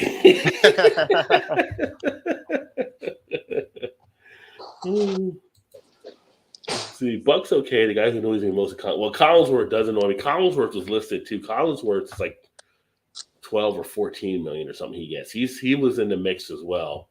So he gets paid pretty decent money, although I feel like he's annoying on there when I've seen him do stuff. Yeah. Yeah. Gotta say, Aikman was outstanding handing the ball off to Smith. Can't mess that up. Headed to Smith and run behind Nate Newton, right? So, yeah. But I still always say Emmitt Smith was a good running back. He has the record for the most rushing yards. But you give Barry Sanders that line, he would have tore the record books up. Oh. No question. All those bad teams that Sanders played for, and he was still the man. Yeah. That's the thing. You take that Dallas line they had in the 90s, and some of the running backs. I mean, the thing with Sanders is too, like Sanders only did it for. Brown went 6 seasons. I think Sanders went 6 or 7. I think 7. So it wasn't a long career and stuff, and just racked up all those yards. I mean, think about it, like Barry Sanders, even Bo Jackson behind the line that Emmitt Smith had to run behind. Yeah. Oh, you put Walt. You put Walter. Well, even Walter. Yeah. I mean, you could list a handful. I mean, you could list go on and on for days on that. But yeah, and it's just like I said, Emmitt was a good running back. He's I don't have Emmitt as one of my great running backs. I think if I had to say a top 10 NFL running backs, I don't know if I'd have Emmitt listed as one of the top 10. Because you have to have Jim Brown, Barry Sanders, Gale Sayers, Roger Thorpe, Bo Jackson. Who else would you have already in that kind of that mix up there? Tony Dorsett, Franco Harris, Man, Marcus Allen. Marcus Allen could always Marcus find the end Allen. zone. But man, I don't know. He's probably gonna get spotlight because of the Niners game. Eric Dickerson. Well, Dickerson for one, yeah. But I was gonna say like James Craig. Yeah, but Roger Craig. Roger. Yeah, Roger Craig. Thurman Thomas. I mean, Emmett was Thurman. Yeah, he would be kind of like a Thurman Thomas type running back to me. Like he was just a pounder and pound that ball in there. But you think about the top running backs over the course of time that were just out there. I tell you, one that gets underrated was like back in the 80s with John Riggins. John Riggins used to run over people like crazy for the Redskins at the time. I think an underrated guy from like in today's time would be like Frank Gore. Yeah. Time will show Frank Gore was a beast as well. Yeah, right. Yeah. Especially early on, Frank Gore was he was a monster. I was talking to somebody earlier this week, and we were talking about Detroit. And people, you think of 20, you think of Barry Sanders. But before Barry Sanders, you had Billy Sims that wore 20. And he was a beast back in the 80s, the way he ran that ball and stuff, too. And there's some tough ones out there. Trez and LaDainian Tomlinson. Tomlinson was a beast as well. Marshall Faulk. Marshall Faulk's another one. Like, you talk about a back that can run and pass receive out of the backfield, you'd have to have him up there. Oh, yeah. Ranked as one of the top backs. And you have OJ, who was a top back when he came out. Smith was great behind. That O-line was so strong. There was just, you think of over time, it's like, there was a bunch. Just because you have the number doesn't mean I feel like you were the best. You accomplished the goal, but you also look at how many seasons he had to take to get that versus Jim Brown, who did it in 6 with less games. True. Barry had less games for a while, and he did it less seasons. So with a bad team. With a bad, terrible team. Yeah. His whole career, he went to the playoffs one year, right? So. Yeah. Yeah. It's tough. It's tough. But, again, I take nothing away from Emmett from being a good running back. It's just. No. There's a lot of different situations. Yeah, exactly. That's the whole thing when we get to a Brady-Montana comparison, right? You say, well, who's better? People say, now at this point, I think you pretty much have to lean towards Brady. Yeah. But because Montana, you say, well, Montana was good. Montana was calling his plays. He had the thing down. But he had Jerry Rice, Hall of Fame receiver. Roger Craig, who I don't know if he's in the Hall of Fame or not, but he's pretty close if he's not to a Hall of Fame type running back. You had Dwight Clark. You had players that he had all-stars and possible Hall of Famers all around him too, versus Brady, who really never had a Hall of Fame running back or a Hall of Fame receiver. Later on, he got Gronk, who will probably be a Hall of Fame tight end.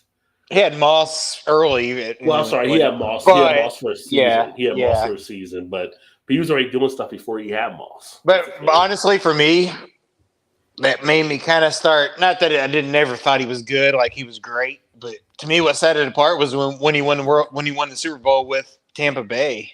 Yeah, I'm like, okay, this totally took him over the top for me anyway. Yeah. I'm like, yeah, he was great, but I also thought he was more of a system quarterback. But then he did in his first year in Tampa, and it's like, okay. Yeah, he was pretty fucking good.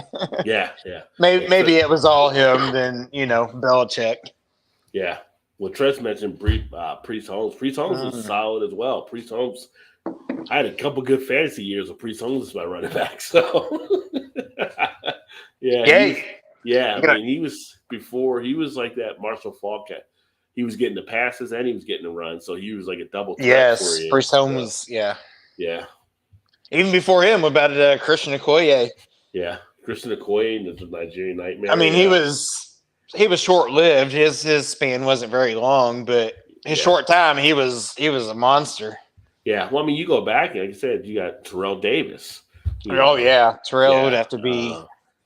And knock on him not being in the Hall of Fame. They were saying because he didn't play long enough. I think that's changing now, where he does have that shot. I don't think he's in yet, but I know his name's coming up more now.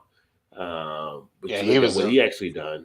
He probably, I don't know. I don't know enough about the Hall of Fame to put somebody in or keep somebody out. But he's got to be close. He's got to be right there for sure. But one of the best in college and pro, Earl Campbell. Oh yeah, he was just he's like jump on my back and ride because you ain't bringing me down. So it was just like he was going to carry you to the end zone. And in the early years in the league, Herschel Walker, I mean, had Herschel not gone to the USFL first, he would have made more of a mark for the NFL. Oh, yeah, no doubt. That dude still looks like he could play today if he wanted to. Yeah. Well, he's doing like the UFC fighting or something, I think, as well. But yeah, he's one of those physical, like one of those come along a few time type person. You know, it's like he's got the attributes. Well, I think he was. He Go what? ahead. No, I was going to say,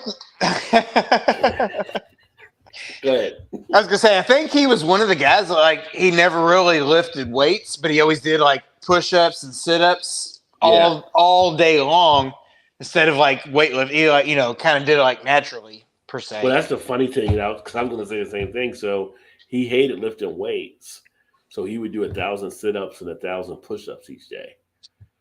And I'm like, damn, you put the work in like that, and he still was able to build up. So it's like, yeah. Well, I think he'd spread it out where you like watch TV during commercial breaks. You get down and do however many push-ups or sit-ups you can get between, when the show comes back on TV, then you watch it again. And like, that's kind of, that's actually pretty smart, really. Yeah. You think about it. And then, hey, what's up, Bart? What's up, Bart? However I call it tonight. Jimmy Yarwork kicked my ass. I hear that. I need to get back into the gym myself and do some lifting. Yeah, Marshall was special. Indeed.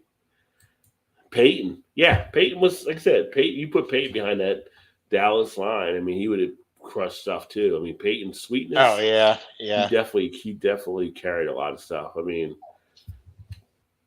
Gilbert said Barry could never run on Gilbert, Gravedigger, Brown, underrated nose. But Gilbert took up a lot of space for sure. It's like, I would not want to run a dive towards Gilbert Brown. What is he, about 800 pounds? Yeah, Trez is a big Niners fan, so yeah. We'll beat the shit out of the Bears. First game of the season, so Trez is rolling Chicago. Well, Gilbert's a Packers fan, so Gilbert's okay with you beating the shit out of the Bears for sure. Hey, be right back. Go let my dogs in real quick. All right. Peyton sipping the Energy City. Peanut PB and J. Nice. And he says Peyton again. So yeah, Peyton was always a tough one. Being a kid growing up, we play like Kill a Man and stuff like that. I mean, Peyton was one of the runners. It'd be like Peyton, it was Dorsett, that you were kind of like thinking of as a running back you wanted to be like. I'm on Green rushing this year. Yeah, but Green just didn't have a long enough career, but Green was a threat for a while when he played as well. Amon Green was a beast for a couple years. Yeah, he was actually. Quay was never the same at the Atwater next this and the whole still like yeah. So it's funny you mentioned that because I watched that video like 2 or 3 weeks ago on YouTube. I was watching some of the hits, and I think I'm going to be sharing that on the reaction channel on some of the stuff there. But that was the hit that sent Okoye back, and the announcer was like, "Okoye's never went back like Atwater." You talk about hard-hitting players and hard-hitting safeties. Atwater. Ronnie Lott, Rodney Harrison. Those were some of my favorites. Can't think of the one guy from the old school Raiders back in the day that played safety as well. But I used to love watching. I mean, it's funny because the kids today that watch football or young, I say kids, but like they never grew up watching like the NFL films, best hits. Yeah, they stopped doing it because they're trying to take the violence out of football, which is kind of silly in itself. But we grew up and we'd have like, you get a commercial NFL hits 1995. Like we would look forward to seeing like the hits and stuff that would come out from back then because that's what football was and stuff. And yeah, you'd be like, yeah. Seeing Lawrence Taylor stomp somebody down, it was like, you're like, really? Come on, you call that a hit? Oh man. Atwater's like, hold my beer. Yeah. I used to love seeing the sideline footage of Lawrence Taylor back in the day. Just talking shit like oh yeah. LT was the one for me as a kid growing up. I mean, he was the one that was kind of like became my favorite. Like at the time when I was like in high school and playing football, it was just he changed the game. It was just like you didn't see players where offenses had to literally change their whole format around a player. It was like LT was that one of those first players. That's what I was going to say. Yeah. I mean, you had situations where teams will say, well, you know, we're not going to run this way because of this or maybe that. But it wasn't like they wouldn't stop doing like with LT, it was like you had to know where he was on the field, you know? Yeah. And then later you had Dion. It was kind of like, okay, we're not throwing to that side of the field because of Dion shutting stuff down. And, you know, those type of players that just come along and have that power, it's like it pulls you in there, like, you know. And it would always be funny when you see like a rookie quarterback try to challenge Dion or something. It's like, oh, he just made a mistake. Yeah. Bless you. Like, look in his chops. Yeah. Come on. Yeah, Dion was a beast for sure when he came out, you know. Blow Bears, blow, yeah. Of course, I got JT in here. They might be the Bears fans. Bears going to win opening day. He's showing up for show the Big Daddy. So, yeah, Big Daddy's Bears, Trez's Niners. Game 1 between those two. So, I need a new bearskin carpet. That's from a Packers fan. From the cheesehead himself. Yeah. But I don't know. I feel like that's one of the other things. I mean, away from the other stuff that happened with the NFL, but just the rule change and all kind of. I mean, the safety, you got to take into account the safety. I understand all that, but it doesn't feel like the same game it felt like back in the day. You know, it was just. No, it's not. Yeah. It's not. Back then, it was just like. It's like watching the NBA now. It's like I put a thing. I don't know if you saw my Facebook page with Larry Bird back in the day with him. We went out with Bill Laimbeer, and it was like the NBA of the '80s is so different than the NBA now. And yeah, like back in the '80s, if you were LeBron James playing at that time, players would be like, "I wish you will call for a foul." I would like it was right. You'd have people just pounding the shit out of you if you did something like that, and it was just like. That was when they actually took like no blood, no foul. Like that was legit. Yeah. And what people don't get about sometimes about like Larry Bird was a big trash talker back in the day too, you know. So he would talk trash and get into stuff as well. And Michael Jordan, of course, would do the same thing. But the way they did it, it was kind of like a little bit more subtle where it wasn't maybe out there as much where you catch it, but they would bait people into their stuff all the time. Oh yeah, big time. Yeah, I remember like the fights like with Kareem and Robert Parrish when they went after each other. I mean, back then, big men could hit each other. I mean, it wasn't like the fights you see nowadays where they swing and miss. Like back then, they were connected. Well, even like when Reggie Miller with the Pacers and the Knicks with Ewing and those couple years there, and then you had what's his name on the sidelines where was the producer director. James. Spike Lee. Spike Lee, yes. Yeah. I was going to say Blackman, but those were the commercials that they always used to do. Yeah. James Blackman or whatever it was. Yeah. Yeah, I remember when Danny Ainge was clotheslining players. I mean, it was. Oh yeah, it was a different league back then. I mean, and in the old school Detroit Pistons, Motor City Bad Boys. It's like. Yeah. Bill Laimbeer was throwing bows like there was no tomorrow. Back then, Dennis Rodman was a nice guy. Yeah, he totally was. Like, he was kind of a nice guy then. You're like, really? Yeah. Yeah, it was Detroit. He ain't gotten to the whole switch over yet. But I think Detroit would help to change him over to be like that bad player and stuff. But I mean, it was a different time. It was a different league, but it is what it is now.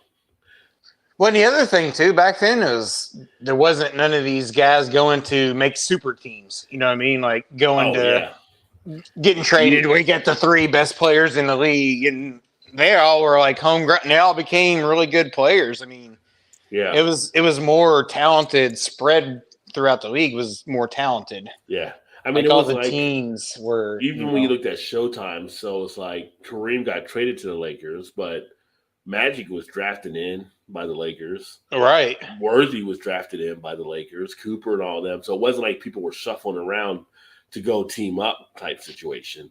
Same with the Celtics. They were drafting in Bird, Right. Parrish, and all those Yeah. guys. So it was like you might have a person get a trade here and there, but it wasn't like the whole super team type situation unless the players grew into that super team, where they could play with each other and stuff like that. Like the Lakers, they grew into that talent where they were basically they won like 5 out of 9 appearances, I think, in the 80s for championships. So, which was like a crazy decade for them to control. I mean, I still say if Jordan wouldn't have played baseball, the Bulls would have been in the championship every year in the 90s. They just were just at a different level. But it wasn't like Jordan had to go to a super team. Like Jordan was there and they drafted Pippen in and they did a trade to get Rodman. And it's funny when you watch the documentary, like Pippen they didn't want Rodman or stuff like that and everything. Right. And he made a difference. And the other part, Luke Longley is a contributor. And you have like Ron Harper and guys like that. Yeah. Tony Kukoc. Right. Like you're not going out like to get these guys are all stepping up to contribute and stuff. So it was a different league at that time. I mean, I'd say teams didn't make trades for guys or whatever, but there wasn't like 3 or 4 guys going to one team being like, let's go here and win a championship, Yeah. We got a little rival going, so let's go Big Daddy Trez. I love Wisconsin make the cheeseheads every time we go up there to pillage the beers and rate their cheese. BJ says, we go in Trez. I feel like there might be a little bit of a beer wager between you guys, in that first game of the season. You guys both have great beer places. You have Cincinnati with Trez. You have Illinois, Chicago there with Big Daddy. Make a little wager on that first game. Both of you. There you go. Do a little beer mail there. So a little friendly wager. Here on Rajay BeerVentures, we'll sanction it. So if you want to do that, feel free. But yeah, a lot of people pumped for the new NFL season. So yeah. And Trez, I was going to ask you too, because I know it's hard. It's hard to do, but I know in Cincinnati and Todd, you're the same way. Reds right now, it's kind of like ownership's. My buddy told me that I work with. He's like, yeah, they had a Reds thing on Tuesday. $3 beers, $3 like beers at the game, and like $2 hot dogs, and like by the 4th inning they ran out of beer. It's like, and so they just started charging higher for other beers, and it's like that management's killing that team. They've actually won like 5 of their last 7. They actually won tonight again. Oh, did they? So what? Like 8 and 20 something now, or it was something like that. Yeah, let's see. They're 8 and 24 now. I feel bad for is like Joey Votto, because I feel like Joey could have went to another team and had a shot to maybe go into that pennant, but he really wants to try doing it in Cincinnati, and then they pulled the rug from under him by trading all the good players that were playing well for him. Yeah, he kind of got screwed. That whole thing with them trading all their guys before the season started was like, what are you just getting rid of? What are you doing? Like, you might as well just call up all the guys from Louisville and just play, let them go at it. Just said, let's go big day beer wager, bro. Oh, there we go. Hell yeah. So there you go. Yeah, you guys definitely have a good beer wager there. So either way, you don't really lose because both of you guys are saying good beer, I'm sure. So right. It's a win all the way around. It's a win all the way around. Speaking of beer, you still drinking a beer? Yeah, I'm drinking I'm just about finished with the Tuck Rule. Are you getting another one, or? If you want. I mean, I'll get another one if you get another one, but if you're not, don't. I will if you want to. All right, well, I'll grab another one real quick. It's your call. All right, let me grab one real quick. I'll grab mine too real fast.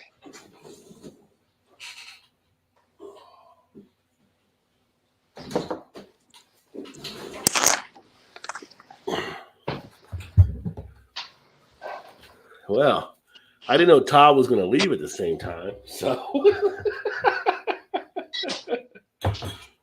I'm actually going to check out one more beer here. This is actually, I think this is one I had last week or the week before, but I think I sent to you as well, Big Daddy. And this is going to be the Crooked Run Melt. I believe you said I sent this one to you.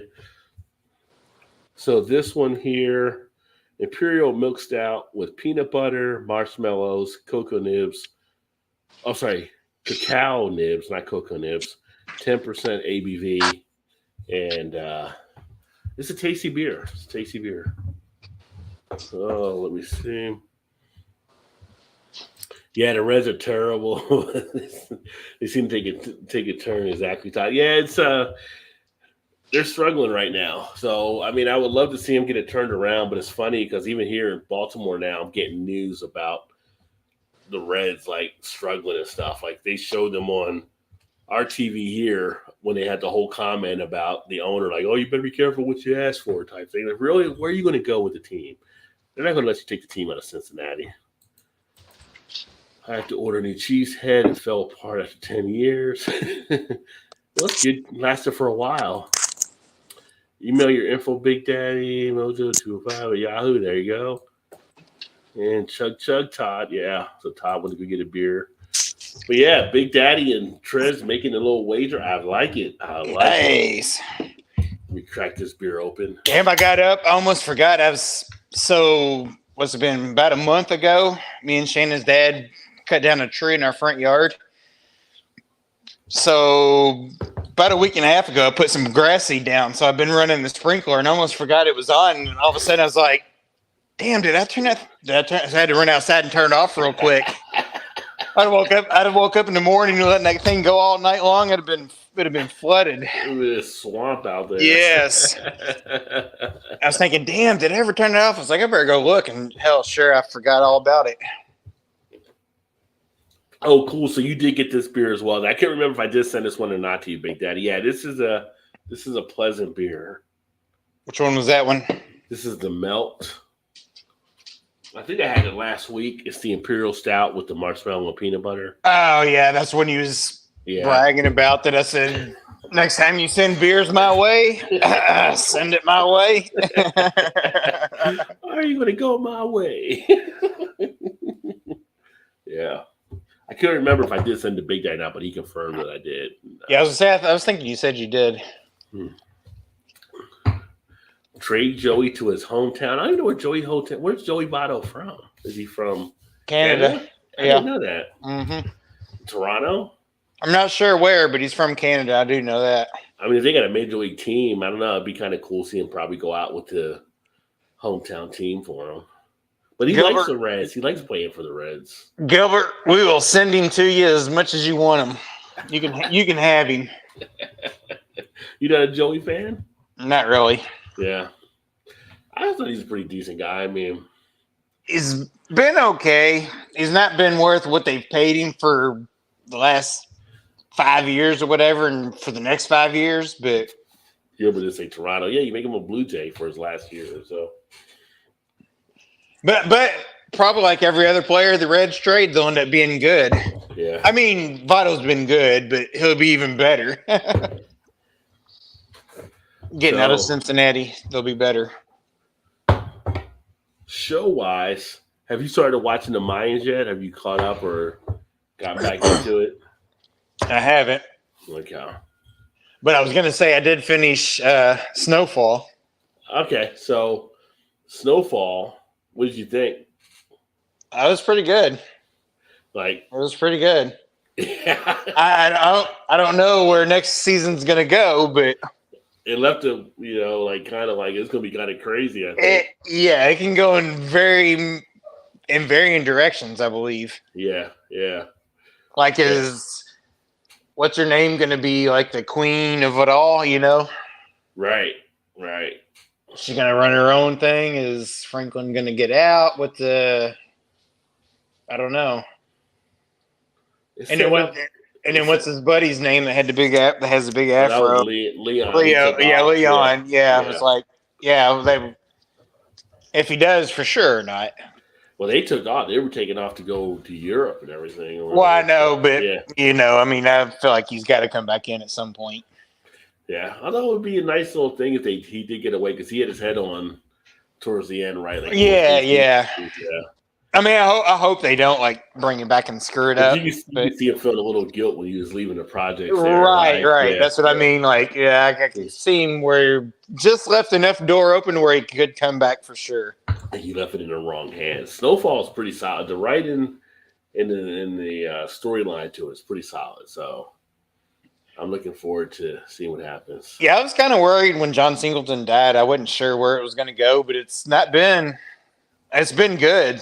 Like, it's been good, even like it's not really missed a beat, I don't think. Yeah. So that's which is great because I got that out of the way now. So now I'm back into the Mayans. The Mayans are actually saying, well, see, you were a big fan of Sons of Anarchy. Yeah. And see, this is heading to a head with them against the Sons of Anarchy. So you would really like this season. I got it because I haven't quite finished season 2 yet. So I got to jump on it now since season 3's here. I got to get going. Let's see here. Cheesehead, most ridiculous piece of sports memorabilia of all time. Walking around a big old piece of cheese on your head. What's that all about? Yeah. Right? I can't disagree with you there, Big Daddy. It's kind of like that's the best you can come up with, Although I guess it's better than having like one of those hats where you pull it and the hands clap or something. So. Oh, what do you mean? You don't like that? You didn't like that? Who would? What if she said? Oh man. Who knows? Maybe Gilbert and Big Daddy have another rivalry there. Oh, they are in the same division for their teams.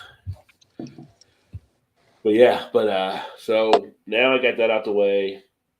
Kind of to my Mayans, and I still got to get the whole Raised by Wolves out of the way because I haven't got to go back and finish that. We haven't started any of the second season yet. Yeah, I did that. I think I got like 3 episodes left on the season. So how's it been? Has it been okay? Good? Yeah, the second season's actually been pretty decent as far as picking up on different things. But then, like I just saw today, like 2 weeks from now, I think, or 3 weeks, comes back. Stranger Things. I saw that. I can't remember if I did season 3 or not. Like it's been so long. I'm like, I don't know that we finished all of the last season. I'm not really sure, but I'm thinking this. I told Shannon the other day, I was like, so Stranger Things come back. I'm like, there's so much time in between the last season. Like, how are they going to play where these kids are no more like 12 years old or whatever they were before? I don't know how old they were, but they were young. Like, how the hell has he got a mustache now? What the hell? You're right. Yeah. So that's that in itself's like kind of head scratching. I'm not really sure. And now the Batman is on HBO Max, so my goal was to watch that at some point.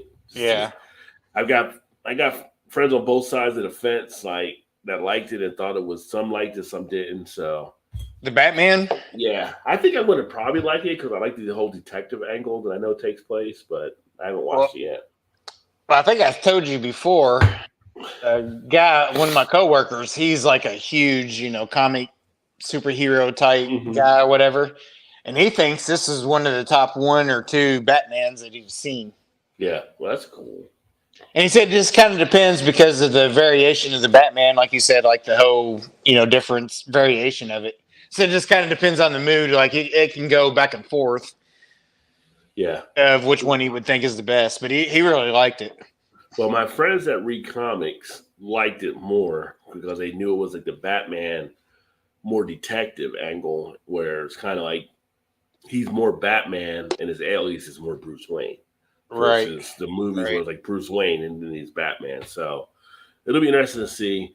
And then we also have Doctor Strange, the multiverse madness of the multiverse where it came out.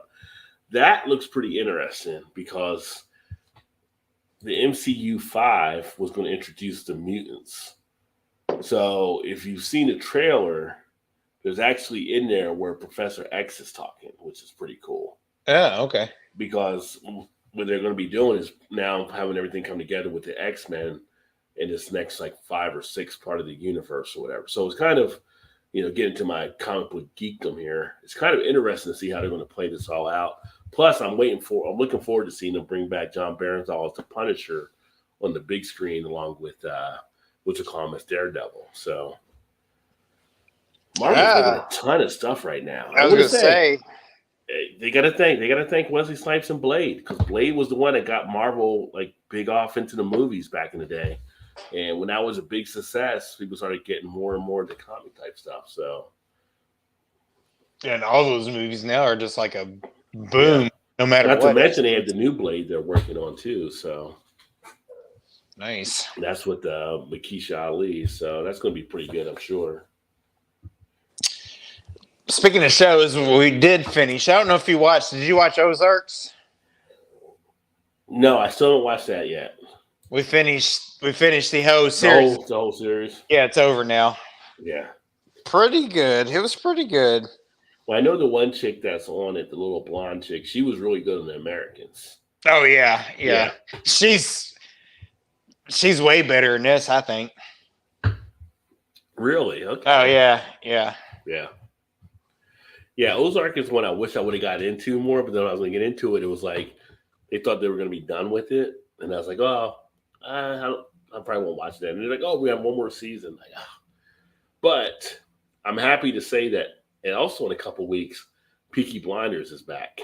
See, we have season 6. Oh my God, we haven't started that yet. Which now that Ozarks is over and we finished, finished Snowfall, I was thinking we always try to keep one show that we watch together. Outside of that, she watches like 500 different things. When she goes back in the bedroom, she's like, "No, I don't watch that no more. I started this. I don't watch that no more. I started this. I started this. I watch this. Watch this." Like, well, how do you watch all these shows? I don't even make no sense. Yeah, we do the same thing. We try to get at least one that we can both watch there, but. Yeah, so that one I was going to actually bring up the other day when we finished Ozarks, because that was one we watched together. I was like, maybe I should watch Peaky Blinders next. That's one of my favorite shows to watch. I mean, her brother says the same thing. Yeah, he's like, it's so good. The lead character is so good.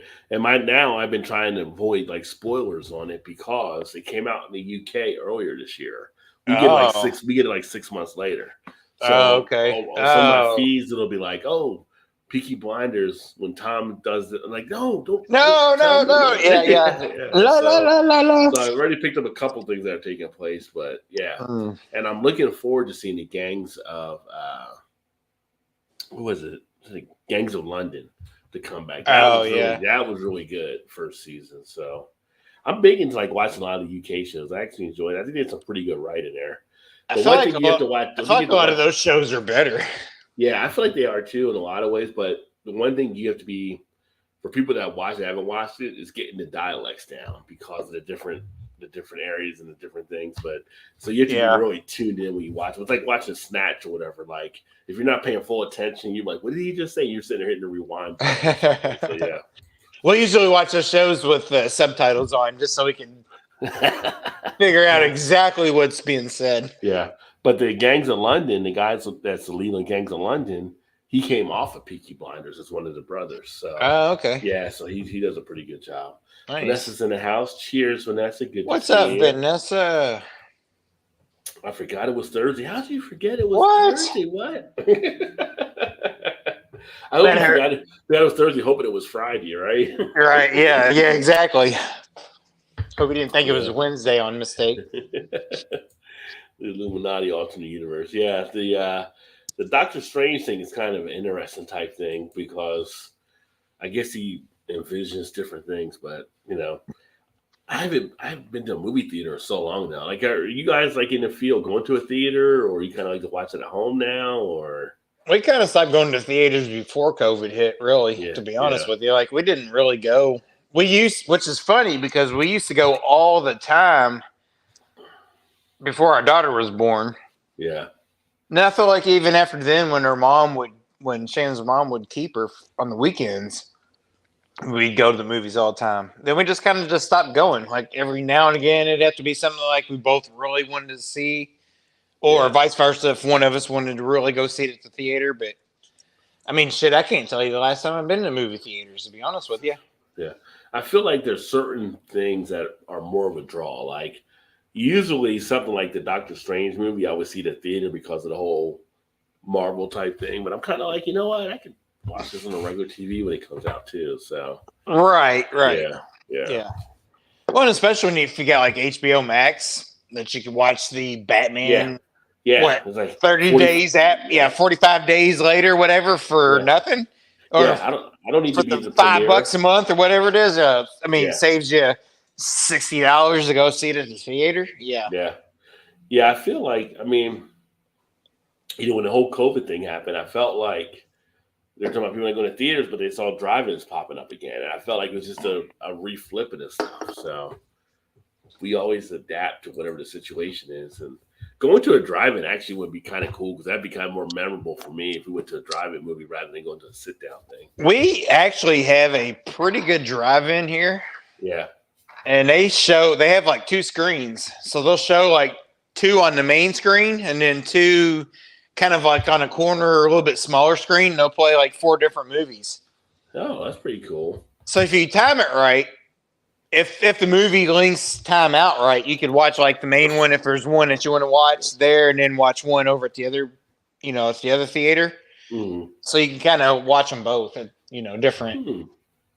But it's an old drive-in. It's actually probably one of the only ones that's still around here in our kind of vicinity. But it's cool. It's pretty good. Yeah. Well, every year around Halloween, they always do like a Friday the 13th, or not Friday 13th, but Friday 13th, and what else they do? Well, they'll actually have the actors that actually was in those movies come to the drive-in, so it's just kind of like a scary type night or whatever. And they'll kind of walk around through the drive, while the movie, and they'll play the old school movies from back in the day, which is kind of cool. That's pretty cool. Yeah. Yeah. Yeah. Well, hopefully, Vanessa, everything pans out there in the morning for getting you all checked out and everything. Hopefully it all goes okay.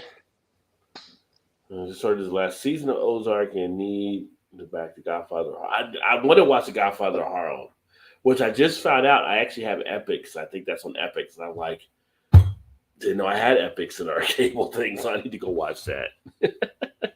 Meat Eater. I've not heard of Meat Eater. I haven't heard of that one either.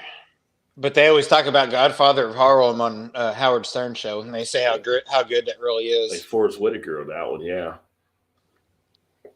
I have to check. I'm glad you actually said I have to remember to check that out. Theater seats are too damn small. Well, you have to. Well, see here in the States though, like the theaters, at least the last ones we went to, they're all in recliners now. So it's like you sit there, you hit the thing, you put your feet up. They've all went to the whole lazy boy type thing. Right. The food prices are higher, but the funny thing about getting stuff at the theater that I found, beer is not as bad as I thought it would be. No. Get like a 28-ounce bottle of beer is like $9 or something like that. So I'm like, of all the things that are kind of not bad, beer's one of them. That's not too. Yeah, we can actually get liquor in our theaters. Well, when I was in Cincinnati, I don't know what they do in Baltimore, but when I was there, you get liquor as well. So you get Epics? Yeah, I got Epics here, yeah. So there's a show we were thinking about starting. I've heard really good things about. It's called From.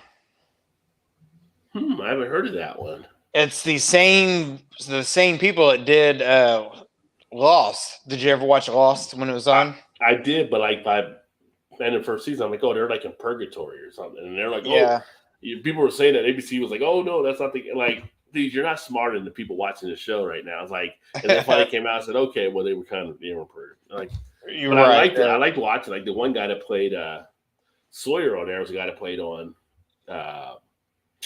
Kevin Costner's show. When he came back on that role, he was always pretty good on Lost. Yeah, Yeah, he was like the counter Jack on that show.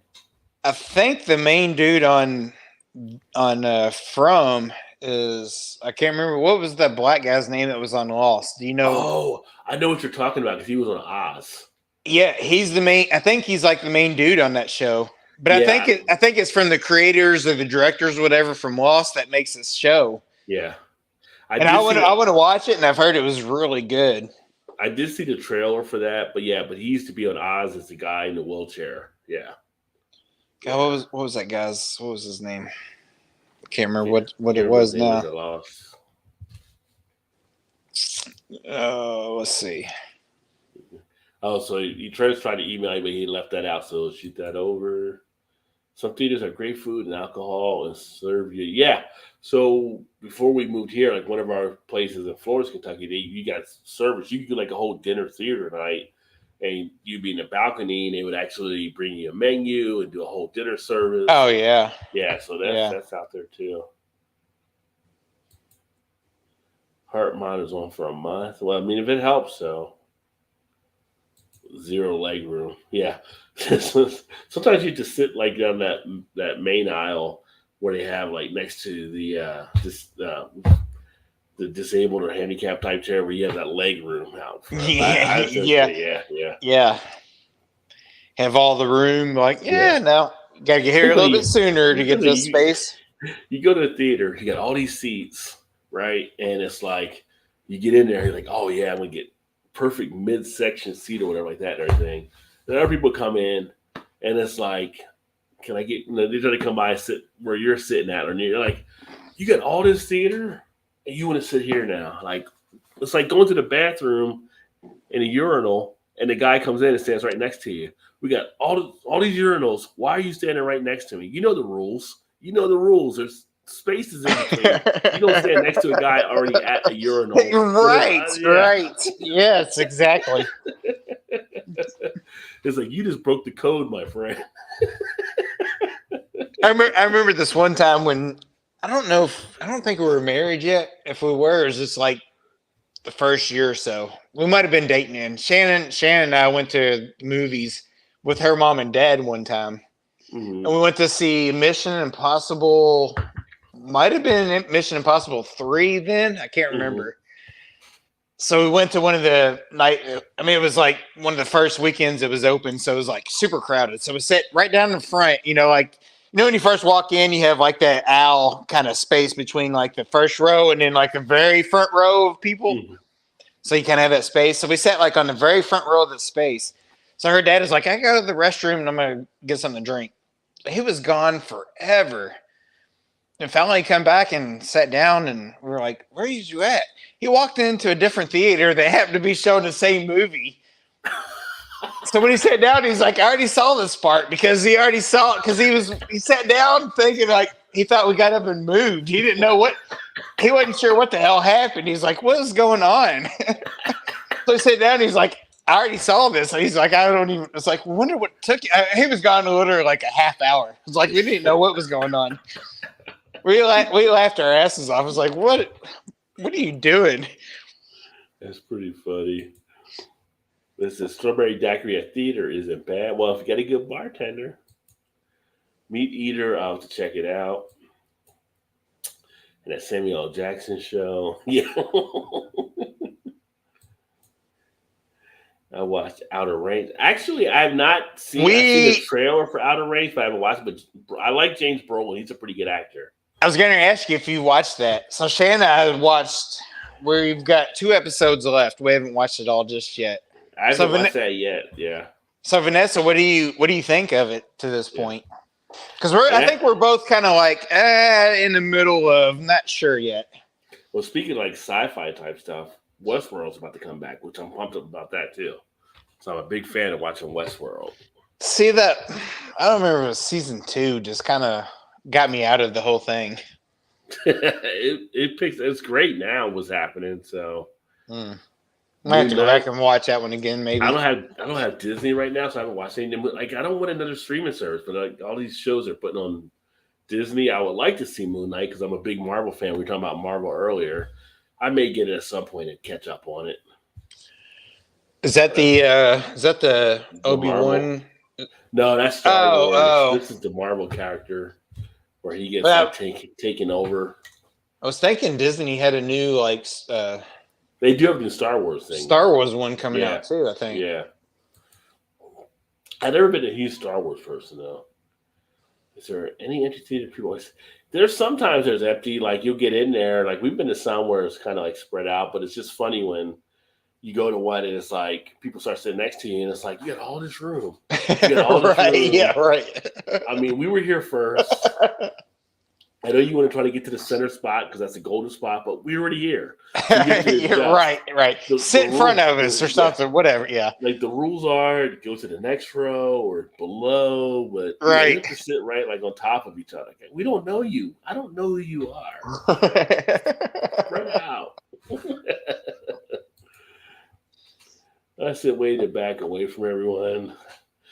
I've done that before too, just to like get away, but usually we'll get like in that nice middle section, like where's the break between the lower level and the upper level, and you get that nice little leg room, and then it's like, then you get the lazy boy chair, so you put the lazy boy up, right? When you first get into the theater, you're putting the lazy boy up because you're comfortable. You got your soda or your popcorn. Somebody wants to come through. Your beer, your candies. And you're already back. You're back into the feel of it. And somebody wants to come through, and you're like, go through. And then you go back. And then, and then here comes her husband later on, right behind him. You're like, really, dude, go around. Let's go around. And after a point, you're like, I'm not moving it again. So you're like, yeah. Are y'all good? Okay, because I'm kicking it out and they ain't going back. It's like you get into that comfortable spot where you're like, oh yeah, I'm ready for the movie to start, and it's just like, really. So yeah, look at you with the puppy eyes, like I'm trying to get through. I was in mid-nap before the movie started, and you woke me up. What are you doing? Give him like an Al Bundy look. Interesting. I mean, season 2 may be better. Yeah, I'm with you, Vanessa. That's kind of where we're at with it too. We're just kind of like keeps us interested just enough, but I don't know how to arrange the whole. Right, no doubt. Yeah, that's true.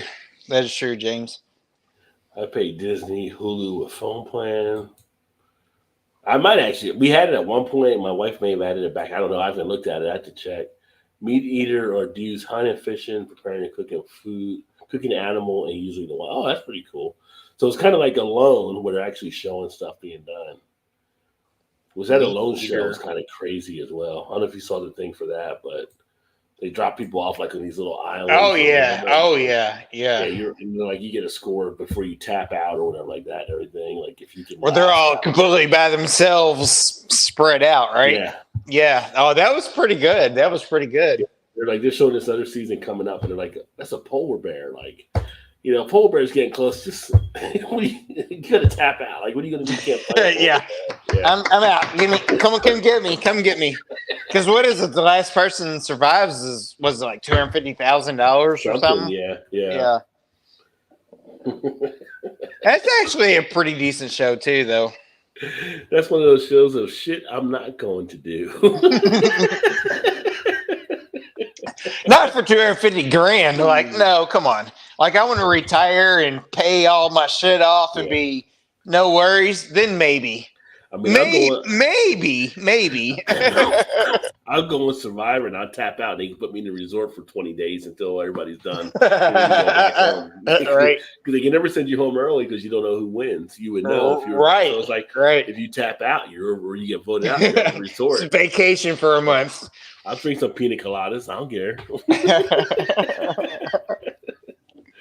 Moonlight Black Knight should be fun too. Yeah, I mean, I do want to watch it. I've seen the trailer for it. I just haven't watched it yet. Like we're watching Return of the Kids in the Hall on Amazon.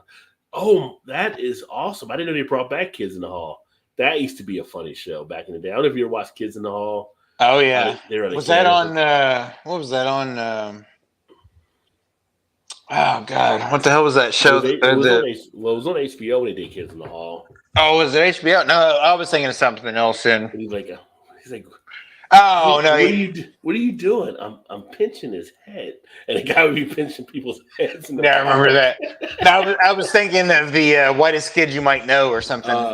Yeah. Which that was pretty freaking hilarious too, though. It's like his stress reliever was pinching people's head, like I'm pinching their head. What's up, Middle Fruit? Just tuning in now on RJ's Yes, dude. But a quick question: if I come in quick, give you a like, then leave, does it still count? It always still counts. Always appreciate the likes too, my friend. And great to see you. Hopefully, you're having a good week. Yes, Miss, but we still want you here. Exactly. We want Mitts here. Someone needs a fire sticks in the VPN. There's people that do that here too, for sure. So I got friends. Oh, I got a fire stick and it's jailbroken. Like somebody says it's jailbroken. You feel like if you're saying it's jailbroken, you pretty much know it's illegal, right? Like, right. I mean, kind of makes sense. Like that's the perfect name for it. I stand up at theater and they still can't get by. It's like go around. The last 2 episodes have been out of range. Oh, help, been out of range. Oh, okay. So that's where we're at. We got 2 episodes to go. So I was wondering who were covered in black goo climbing out of the hole when that young guy saw him come out. So I guess that's part of it as well. I'll have to check out this show. Because I do have Amazon, so I can watch the Amazon shows. It's not bad. Like it's good enough to keep you interested to see what the hell's going on. Survivor, yeah, we have a great time. We were on Survivor all together. We just like, who's got the beer? Like making beer. We'll be like grilling all kinds of shit. Oh yeah. Stuff happening. Like Jeff Probst would be like, all right, here's the challenge. Like. Food? No, we don't want food. We want beer. Give us beer for the challenge. Keep all your food. Keep all your food. Moon Knight was good, Vanessa said. Kids in the hall, they're old now. Yeah, well, they're not kids anymore in the hall. Now it's like old men in the hall. Yeah. It's probably illegal in some states. Nursing home kids in the hall. Nursing home kids in the hall. What's up, JV? Cheers, my friend. What's up, JV? Older, but still hilarious. Yeah. I'll have to check that out. I was a fan of Kids in the Hall. Hey, JV. Kids in the Hall, Canadian classic, indeed. Much like SCTV back in the day. I used to love watching some SCTV. Oh, yeah. Which is like the Canadian version of Saturday Night Live. Right. There's a scene actors in their shows still funny. Hey there, Vanessa and JT. Kendall keeps asking, hey, what's up, Erie? Asking about you, so I had to show you. Erie! Oh, what's up, Kendall? Kendall's always running around doing crazy stuff. Just show you's alive. Unless Erie shot you. Play Warzone. She's like, hi, Rod. Like, she...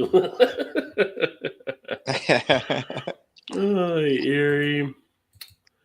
Hey there, Vanessa. Hope you're well. Did you see the scene yet, Ty? Young guy covered in the black stuff from Hole. Have you seen that one yet? You got like what 2 episodes left or 3? You said 2 or 3. I can't remember. I'm not 100% sure. I feel like there's always like a scene from the Hole, so I can't. I'm trying to think. The last episode we watched was James Brolin's like arms raw. He had like all these like black marks covered up, and all of a sudden he was in the hole, and then they started disappearing on his arms. I'm not sure if that helps any at all, but it's where what was the coach's name in what was the Tim McGraw or the Blind Side? Oh, I never Blind saw Side. No, not Blind Side, but Titans. Remember the Titans? Yes. Was the coach on there? The white dude, the white coach, like his assistant. Where they had to merge together. You know what I'm talking about? I didn't know he was on this show. Yeah, he's in that show. He's like the, if you want to say like villain. Okay. So there's like this hole on James Brolin's land, which might be part of that guy's land also. Mm-hmm. And somehow when they fall in this hole, it kind of takes them back in time or fast forwards them in time. I'm not really sure. It's kind of weird. Like, I don't know. It's kind of hard to explain, I think. Yeah. So I'm not really sure, Vanessa, but the part we're at now is when, I was going to say the guy that was in Remember the Titans had like a heart attack. And there's like something to do with part of like some stone or something. So there was like one episode where there was a whole mountain range that like disappeared. And everybody started calling into like the sheriff and stuff. It was like, you're not gonna believe this. Like the mountain range just disappeared. And they're like, what are you fucking talking about? Like, just no. And it all then just disappeared. But it was like in this, it had to do with this hole and like this like granite stone type thing. They had, I don't know. It's kind of hard to like, it keeps you intrigued just enough to where you're like, I'm not sure if I like it or not, but I'm not sure I don't like it. You know what I mean? It's kind of like, I don't know that we know enough about it. So I'm not really sure, Vanessa, to answer your question. I'm not sure. I don't know that we did, but I can't say that we didn't. Well, the one thing is, Vanessa put out there, young guy covered in black stuff from the hole. Who do you think shows up next? Who would you think showed up after that comment? Young guy covered in the black stuff from hole. If you had to choose somebody to show up, who do you think it would be? I don't know. Maybe I do. That Paul. True, very true. What's up, Paul? And the timing could not be more perfect than that. Cheers, my friend. Good to see you, brother. What's up, Paul? Oh, the state, kids in the hall, and the living color were great. Yes. Yeah, living color was great. Yeah. Know how to do those flashbacks. Yeah. Oh, wait a minute. Let me see here. Jump down too far. That black stuff came from the stone necklace. Wait, you guys can't tell me the show. I haven't watched the show yet. Yes. So we did see. Yes, okay. I know you're talking about. Erie, we're not watching 1,000-pound Friends. Erie's like, a good show to watch. 1,000. Howard Stern loves that show. He loves like the 1,000-pound Friends and the 600-pound Sisters or whatever that show's called. He's like, I love this show. I don't know why, but I love it. I feel like if you're watching those shows, I feel like there's something like you're contributing to these people struggling. I don't know. I just feel like you're kind of right. You're kind of right. So I feel like I'm contributing to them. But like, I don't want to lose weight because I'm gonna be a star on this show. Yeah. Kind of right. It's like a moral dilemma with that show. It's kind of one of those like I don't want to watch, but I can't turn away either. You can't. I'm going to skip that, Vanessa. You can't keep telling me spoilers. Once in the summer, I was the only person in the theater and matinee. They wouldn't click on the AC. I watched the whole thing strapped down my underwear.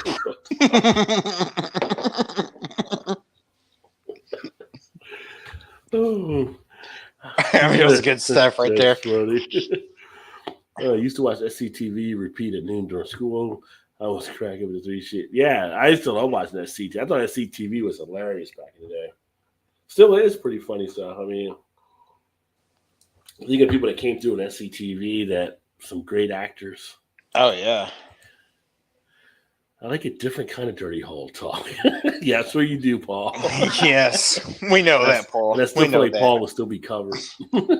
You figure out how to either go back in time or forwards. I think that's part of the show as well. Not yet, Vanessa. Well, then you would love to hear about Stacy. Why were you back to Stacy? Stacy and her mom. Stacy's mom? Yeah. Oh, this is hey, Paul. Hi.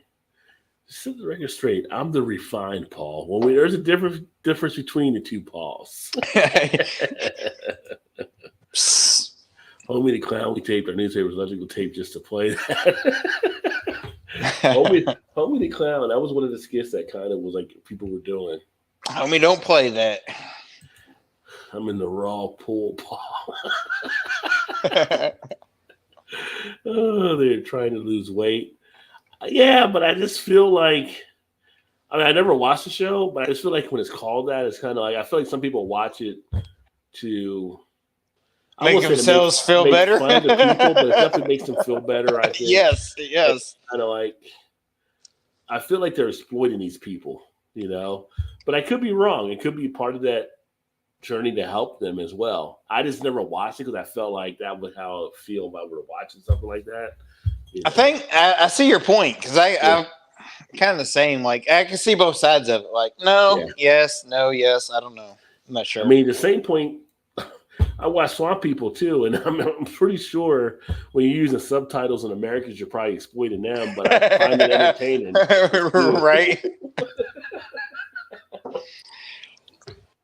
It's the same on Moonshiners. They have like certain characters, like they do subtitles. Of like, really, they're not that far like out in the sticks that we can understand what the hell they're saying. But I feel like with watching Swamp People, my Cajun is definitely on a different level right now. Like, I can get out and speak Cajun and feel pretty good about it. You're like, yes, I am fluent in 2 languages. I speak American and Cajun. It's not shoot them; it's shoot them. Right? Yeah. It's all one word. It's not. Oh yeah. Pee Wee liked to be naked in theaters too. What was he? I think he was just unzipped. He might have been more unzipping than anything. I think didn't he have the popcorn with the hole in the bottom of it? I think maybe. I'm not sure, but Here he said that it made me think of Pee Wee's Playhouse. I don't know why. Yeah, you might have had the popcorn. Go down there and get yourself some popcorn. Oh, Pee Wee, total class. Guy was just having a little fun at the theater. Haven't revealed that. I still love the other Paul in the platonic state, right? I got you. You're not sleeping over or anything. What's up, Soup? Cheers, homie. Good to see you. What's up? Soup in the house. We got the Warzone crew in the house. Be more than that when I got you in the dungeon. Now he's talking about whips and chains and handcuffs and shit. That's some Paul stuff here. Paul and Paul. Come on, TV exploits a lot. I'm not saying some TV doesn't exploit. Some of it definitely. I don't partake in a lot of those shows. I don't know. Maybe I'm becoming that old get off my lawn type guy. But it's like some stuff I don't watch. I feel like it makes me think. Like I don't watch Jerry Springer anymore. Back in the day, is that a show? Is that a show you watch? You have to take a shower immediately after, just to, like cleanse yourself, just because. Unless I have late minute Tonka outside, I can't go into the water to cleanse myself. But like I used to watch Jerry Springer back in the day. Now it's like I can't see myself watching Jerry Springer. I feel like you're just exploiting Jerry. So I heard. Although I feel like Jerry Springer is kind of like a setup nowadays. Like people. Yeah. It's more like Maury Povich. Like I am not the father, but Maury Povich is not doing the show anymore. So I used to. Did I ever tell you this before? I used to play baseball in college with a couple guys that went on the Jerry Springer show. Yeah. So it was the one guy and his girlfriend, and the other guy sort of maybe he took his girlfriend. Yeah. That's when he was kind of figured out. I was like, what? You already knew before that it was all kind of staged, but they paid him so much money or whatever, do this, that, and the other, whatever. It was like, blah, blah. But it was still freaking hilarious just to see people you knew that was on Jerry Springer. Yeah. Jerry Springer. I feel like you watch that, like it's all kind of staged or whatever, put together and stuff like that. I feel like some of the Maury Povich stuff is more like maybe not as staged. But I'm like, if you ever get a call like to be on the Maury Povich show, just say no. Yeah, right. It would not be a good thing. Yeah. Yeah, because you're going on there for one to reveal if somebody's your kid, maybe. And somebody's like, do you remember that time at Lake Reno back in the day? I do not. Well, we're going on Maury. No, we're not. I'm not going. It's like spring break 87. You remember? It does come back in. You are not the father. I told you. I knew that. Yeah. Some of those guys are. I've been paying for this person for 10 years. And I'm not the father. Yeah, right. Like, gotcha. Oh, what's Sue said? Jude him. Yeah. It's Cajun speak. Fucking popcorn in multiple ways. But they put the hole in the. It's like the dick in the box, I think. Yes, hole, yeah. you put your junk in the box. That is still like a classic. That's still a classic Saturday Night Live screen. Yes. That scene, that whole video is still classic. That whole thing, yes. Step one. You cut a hole in the box. You put your junk in the box. She opens the box. That whole thing was so good. Yeah. Man Show and Chappelle Show and the skit show aired. Everyone became snowflakes. Yeah, the Man Show had some funny stuff on there, and so did the Chappelle Show. I feel like the Chappelle Show, it still had a little bit because it kicked over to Key and Peele. They were able to do some stuff with it as well, but they pretty much benefited off Chappelle being ahead of them. And then kind of nowadays, I don't even know. I haven't watched Comedy Central in a while. If there's anything that kind of has filled that gap. But I tell you what, Jordan Peele, he's fucking great with his horror movies. Oh, yeah, that dude. He's got a new one about to come out. And I'm like, I'm in. Yeah, that dude's unbelievable. Yeah. Being from a comedy background is like, wow. Yeah, yeah. But Man Show was good. Was it the Man Show that used to have like the kid that set up like a lemonade stand, but it was like selling beer, but he was like cutting down people all the time. Yeah. That was freaking hilarious. That was the one we showed the video on here one time. Oh yeah, yes, that's right. Yes. he's like, you gonna buy a beer or what? He's like, we're moving along, Grandma. Yeah, that was the funniest. Bullwhip and leathers, Paul. Yeah, she does have the bullwhip. Don't get Paul too excited. Yeah, I was gonna say, don't tempt him. He'll be knocking on your door in the morning. Turn it into Alan, eh? Where is Alan? Alan's probably playing Warzone right now. Do not raise your kids to be cupcakes. No. Nope. Don't want to do that. Oh, he's a daddy. I know he ain't been with none of them. He's not the father. Well, could be 10 of the guys, but that's some Maury Povich episode right there. Yes. And the woman like, I haven't been with anybody else, so I know it's you. And then it's like, you are not the father. And it's like, oh. Like, you lying. You know you've been with some other people. Bitch. I was recently learned that Jerry Springer was born in London Underground during the Blitz. Highgate Station was that. I did not know that. He was part of city council in Cincinnati at one point. He actually he wrote the bad check to a hooker that got him off the thing there. Yeah. Like, who writes a check to the hooker? But then it bounces and it's like, how low have you gone? Yeah. Like, wait a minute. You're like, he was either city council or mayor, but I'm like, you wrote a check, but you don't have money in the account to cover the check. That's just terrible. Like, yeah, if you're writing a bad check to a hooker, where's your life gone?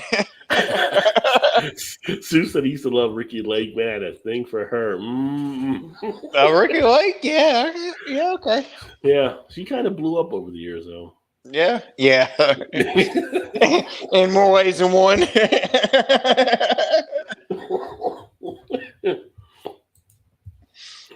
When she did this show, or when she was in Crybaby?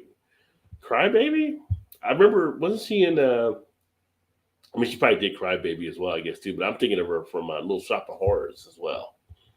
Ricky Lake? Yeah, Ricky Lake. Yeah. I think Super's thinking of her from the show, though. Or actually, he said both. Pee-wee was named Paul. Yes, he was. Paul Rubens. Paul Rubens. Yeah. Vanessa, bring the traffic cone. See, how do you bring the traffic cone back out again?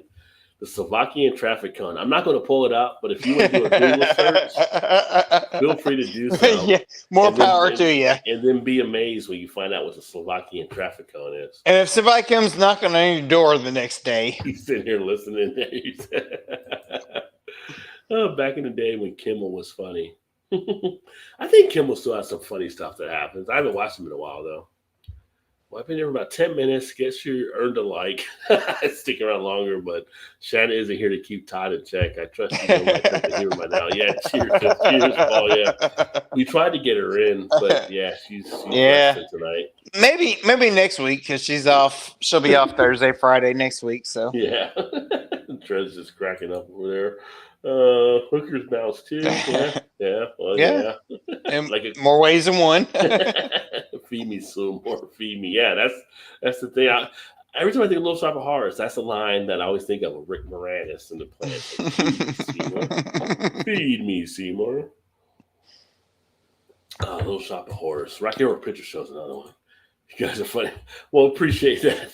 You know how Trez, if make people laugh, have a good time, head into the weekend. That's what it's all about. Yeah. I say me and Trez, like back in the day, which I haven't bought a Madden game in a while, but Trez is playing Madden all the time too. So Trez is a gamer. Trez is on PlayStation as well. So we got to try to connect to play some games there on what you're playing now. Oh, yeah. Yeah. Maybe Stacy's box. Back box took too many cones. Stop trying to work the cone into everything. Come on, hurry.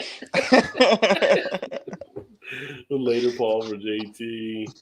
Most Pauls are creepy like Pee-wee. Yeah, common thing with that name. Possibility. Always good laughs here. Thanks, Vanessa. It's all about having fun and relaxing and just kicking back. Rick Moranis from SCTV. I love him very tight. Yeah, he was on there. John Candy was on there. I'm trying to think of some of the other people that were on there as well. But it's funny. Wasn't oh God, what was his name? It was on Schitt's Creek. The main dude on Schitt's Creek.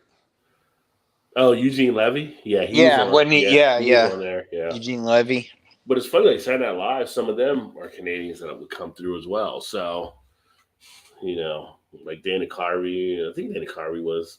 I know Mike Myers was. Mike Myers was, yeah. I don't know, maybe Dana Carvey wasn't, but. I'm not sure. But it's SCTV, like I said, it was like the Canadian Saturday Night Live, and it was just as funny back in the day. Yeah, it was pretty good. We can bring up stuff to look up all night. I bet you can. But here, we do have to work tomorrow. You're not off tomorrow, are you? I think you have one more day of work. Someone worked in the cone and somewhere would be a thing. Oh, somebody did work in the cone somewhere, and I don't know if the person that got worked in on was happy about it, but somebody did do something with it to make it a thing. Yeah, Gene Levy. Yeah. Eugene Levy always had like a funny kind of dry type humor and stuff too. Like when he did the American Pie scenes and stuff, it was just like he was that straight like dropping a comedy line type person. That and he did the Best in Show, which was pretty good. That was funny. That whole series, Schitt's Creek. I don't know if you've seen it or not, but that's freaking hilarious. I've never watched it. I've seen like episodes. It's pretty good. I've cracked up on things I've seen, but I've never sat down and watched the episode. Yeah. Yeah, that whole series was really good. Is that series over now, or? Yeah, it's done. Yeah, I just saw they canceled Keenan's show like after 2 seasons, which I saw a couple of the episodes. I didn't think it was that fun. I think. Like Keenan is more funny in Saturday Night Live than it was on that kind of sitcom that he was kind of on, but I didn't know that. Yeah, they just announced it like earlier today. I think. But like Saturday Night Live, they usually make movies off of skits. Like I figure like they'll make some skits off of some movies off the skits he's actually done, and they're pretty funny. But they haven't done it. They haven't done a Saturday Night Live movie in a while. I don't think. I don't think so. No. Trying to think of what the last one, but really, I don't think they've had any like big actors or actresses come through there for a while. I mean, you had like, what's that blonde-haired girl? It's on there now. Oh, God, what the hell's her name? She's pretty funny. I know who you're talking about. I can't think what her name is now, though. She does the impersonations on some of the people, and they're pretty hilarious. Yeah, well, she played. Back during a couple of years ago with the politicians, she played, what the hell? I want to say her name, Kate something, but I don't think it's Kate. No, it is Kate, was it Kate Goslin or something? Or maybe no, that's what I was going to say, Goslin. I was going to say Winslet, but it's like, I know it's not Kate Winslet, but what the hell was her name? Kate McKinnon. Amy. Yeah, there you go. Kate McKinnon. McKinnon. Yeah, Yeah. Kate McKinnon. Yeah. Yeah. She's pretty good. Yeah. I think she's pretty funny on there. I know some people.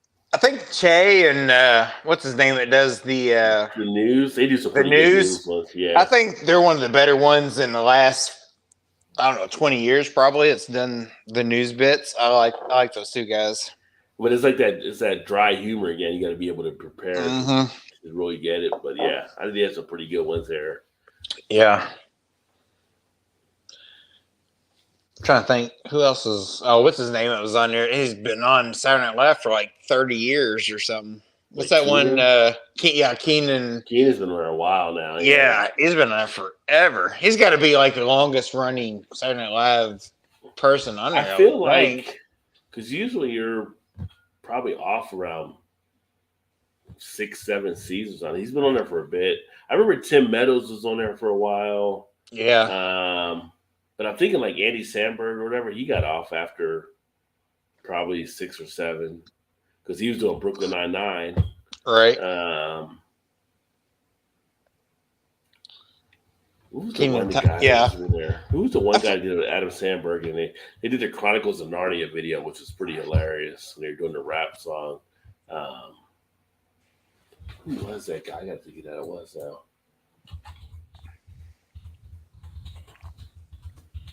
Wasn't Justin Timberlake, was it?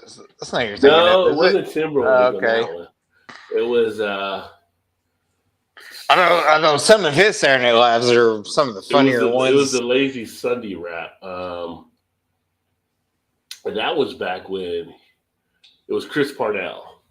And that was back when they were kind of like, you have the main cast and they'll say featuring. Right, That was like when they were like featuring before they actually became parts of the full cast. Oh, okay. Yeah. That was actually a pretty funny video they did back then. Yeah. It's kind of funny how like Saturday Night Live works because you're right, because they're like now featuring.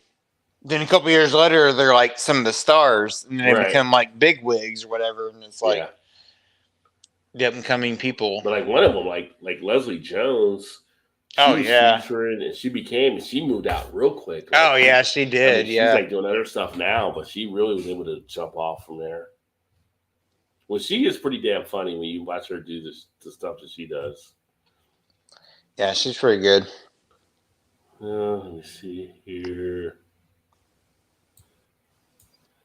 Comments. Andrea Martin, Catherine O'Hara, Joe Flaherty. Yeah, they were SC as well. Dave Thomas, that was another one, SCTV with Dave Thomas. Yeah, he was pretty funny. He had that dry humor as well. Right back. All right. Oh, nope. See, you got to work tomorrow. I know you were talking about earlier on Facebook where you were going to hopefully sleep in your bed or whatever like that. But I'm thinking you're thinking Saturday. So yeah, tomorrow I got to work as well. Schitt's Creek, absolutely amazing. Super says I need to watch it because every time I watch like any part of it or a clip, it's always pretty damn funny. Lauren Michaels, Canadian, yeah. John Candy was hilarious. I still will sit there and watch Uncle Buck if Uncle Buck is on. That still cracks me up on that movie, and he was funny as hell in Stripes too. Gotta love the dry humor. Well, that's why I think I like a lot of the English type stuff too, because of that dry humor that's in there as well. It's like they do something and like let it sit for a second, and then it kind of kicks in. I got outside that live after Tracy Morgan laugh. Saturday Night Live went through some ups and downs, but Tracy Morgan, he was funny on there. I remember Tracy Morgan. The first time I saw Tracy Morgan was actually on Def Comedy Jam, and he was freaking hilarious. And it was kind of like, if this guy was a comedian or just like a bum off the street because the way he was like dressed and stuff like that. But he was pretty solid. Tracy Morgan was damn sure good. Just one more day and Saturday I'm sleeping the hell in. I bet. Well, you say that. You say you're sleeping in, but unless Kendall and Zoe sign off on it, you might not be sleeping in.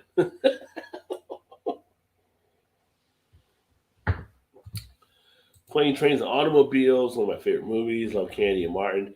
that's always a nice little movie around the holidays, Thanksgiving, Christmas. That's kind of a classic type movie between the two. But still, I'm gonna say Uncle Buck is one of my favorite John Candy films. He just cracks me up on the role that he plays there. She ain't sleeping in. I don't think she is either. I don't think Kendall's gonna allow that. So unless Kendall gave permission for her to sleep in, I don't think it's gonna happen. So here you got like she running things. She doesn't run things. Kendall runs things in that house. It's Kendall's world. You just living in it. That's right. Yeah. That's like when you have kids, you don't control anything anymore. The kids control everything. Try Like to police every now and again, but good luck with that. it's like you get a sentence for 18 years. Maybe you get off in 10 with good behavior. Maybe. But the line is 18. Legally. Right? No, I haven't watched SNL since Trump hosted his show. They totally destroyed that whole show to me. I mean, they have different people host. I mean, Giuliani hosted as well. I mean, I don't get into the whole thing there, but I think with Trump, was Trump a host on it? With Giuliani was like in the drag type thing or whatever, but it is what it is, you know. They're going to do different things. They're going to make fun of different things. So I got no more freedoms. Kids take it off. That's what happens. Kids take it off. You don't control things, and the kids are back out of the house. That's why it's like they hit 18, and parents are basically taking that bedroom, making it a new office or a study or a workout room or something like. It's like freedom. It's like Braveheart when the kids are 18. Freedom! 18 years, I'll try forever. Well, nowadays, kids do come back home. So, you know, you can change the locks. Change the locks. Yes. No, but that's one of the things I opted out of there. Super Set forever. He's going Sandlot. Forever. There's a great movie to always watch once in a while to go to picture. Oh yeah. Sandlot. Baby Ruth. Baby Ruth. What, you know her? Yeah. We're like, no, Babe Ruth. The great Bambino. The set in the SWAT. Yeah. I don't know. Some lady signed it. Baby Ruth. Oh, that's a classic movie. That's just, oh man, yeah. Yeah, that is a great one. Yeah, I was reading something the other day about top sports movies, and there were like some movies on the list that were like obviously solid, but there was something like the list was like top 10. Like Rudy wasn't on the top. Like, how do you not have Rudy in the mix here? I think number 3 was like Remember the Titans. Varsity Blues was like number 2. Field of Dreams, I think, was number 1. So they had some pretty good titles in there. But I'm like, how do you not have Rudy high? Rudy was just like, I mean, if you're not rooting for the kid by the end of the movie, I don't know what you're doing with your life. You know what I mean? Right. I mean, you're trying to get him on the field. You got the Rock in there, you know. It's kind of like, are you human? What's the matter with you? It was not tugging at the heartstrings when he gets on running onto the field at the end. It's like, right. What are you doing? What are you doing? That is true, though. But Hoosiers was on the list, obviously, in the top 10, which I still have to watch that movie. But you haven't watched for some reason that whatever. Just never watched A League of Their Own. They were on there. No Kind of Baseball. That was actually on the list as well. It's like one of the top movies, which is a great movie too with Tom Hanks. I played in that baseball stadium my senior year. Yeah, we was playing in semi-state in high school in baseball. We played in that same stadium, which was in Evansville, Indiana. Nice. So little history there. 10 the night. He said, shit, I was telling me she wants to join the gym. How's she going to get there? Pit and pass it? Like, she would get a workout just on a walk and need to go. Yeah. Yeah, that's right. That's right. Yeah. A walk there, walk back, Yeah. Pay Erie, just have her pay you the money. All right, JT. Thanks for swinging in, homie. Have a great night, brother. See you, JT. We're the members of the All-American team. We come from cities near and far. Oh, wait a minute. What? We're the members of the All-American team. We come from cities near and far. Was that from? Because you said league. Was that from a league of their own? Oh, yeah. I'm not. Yeah, maybe. I'm not sure. Yeah. Oh no, you're drawing a blank on that one. I am drawing a blank as well. I'm not understanding what you're throwing down there right now. Just, but sometimes we have to break it down with Erie storytelling. So she tells you like the longest jokes in the world too. Let me tell you this joke. It's like this joke by the ending, you done forgot where it started. It's like we're 10 minutes in and you're still telling a joke. Go from elephant to a giraffe to Sally. I'm like, what is going on here? Like this is like a word problem from math class. It's like start all over. Start over. Oh, it's the song they sing. Oh, okay. Oh, yeah. All right. Yeah. But Ice-T's like, yeah. He still does that joke, and it was like, I had to stop, but I didn't get the chance to hear it first. She finally told it to us, but it was like to tell the Super too, so Super could actually hear it because he hadn't heard it before. But it was one of those jokes that builds up over time. Let me tell the joke. We don't got the time tonight for you to tell it now. Yeah, you have to start like at 8:45. Yeah. You're easy to lose track. Super says she started a joke a month ago and I still haven't heard the punch. Yeah, because you got to the point of the joke where it was like, Super was like, what the hell was going on? Yeah, what are you talking about? What do you mean? Start over. I done forgot. Oh, man. That's funny. It's good stuff. Good stuff. And y'all know Erie Nicole Game and check her out. She doesn't post as much now on the channel, but she has the channel. Her Super's on Twitch, so make sure you check him out. These are all my gaming crews. We have a blast. All right, when's the new COD come out? Usually it comes out around September, November, October, somewhere in there in the fall. All right, I'm gonna have to get the new one and jump back in with the old crew and some of the new crew that I don't even know of. You think that the Vanguard was on sale recently? Yeah, the alligators. Yeah, I could have. But I'd been so far behind and be like, I'd just been terrible like usual anyway. So I guess it wouldn't have made any difference. So they're still trying to go back. He's trying to go back in the joke. They keep cutting me off. You forgot the alligator. Yeah, we knew about the alligators. So she's trying to go back into this joke still. All right, Gilbert. Cheers, homie. Great talking as well. CG. Have a good one, brother. And the brick. I remember the brick because the brick started the whole thing off in the beginning. What's up, Moose? What's going on? Happy Thursday to you. Should be September. Yeah, sometime around that time. Well, I'm gonna have to get it just so I can join back in again like old times. Well, it's Modern Warfare 2, I think, is the one they're coming out with this year, I believe. Oh. Eric, if you heard the joke, you wouldn't nod off. Yeah, but he'll probably fall asleep by the time you get done telling it, though, Erie. He just have the time for the joke. He went to sleep, woke up just for the ending, so it might have worked. It might have worked. The time we won't switch it up. Yeah, if you listen to his game, you can hear Erie tell the joke on the gaming thing, you know.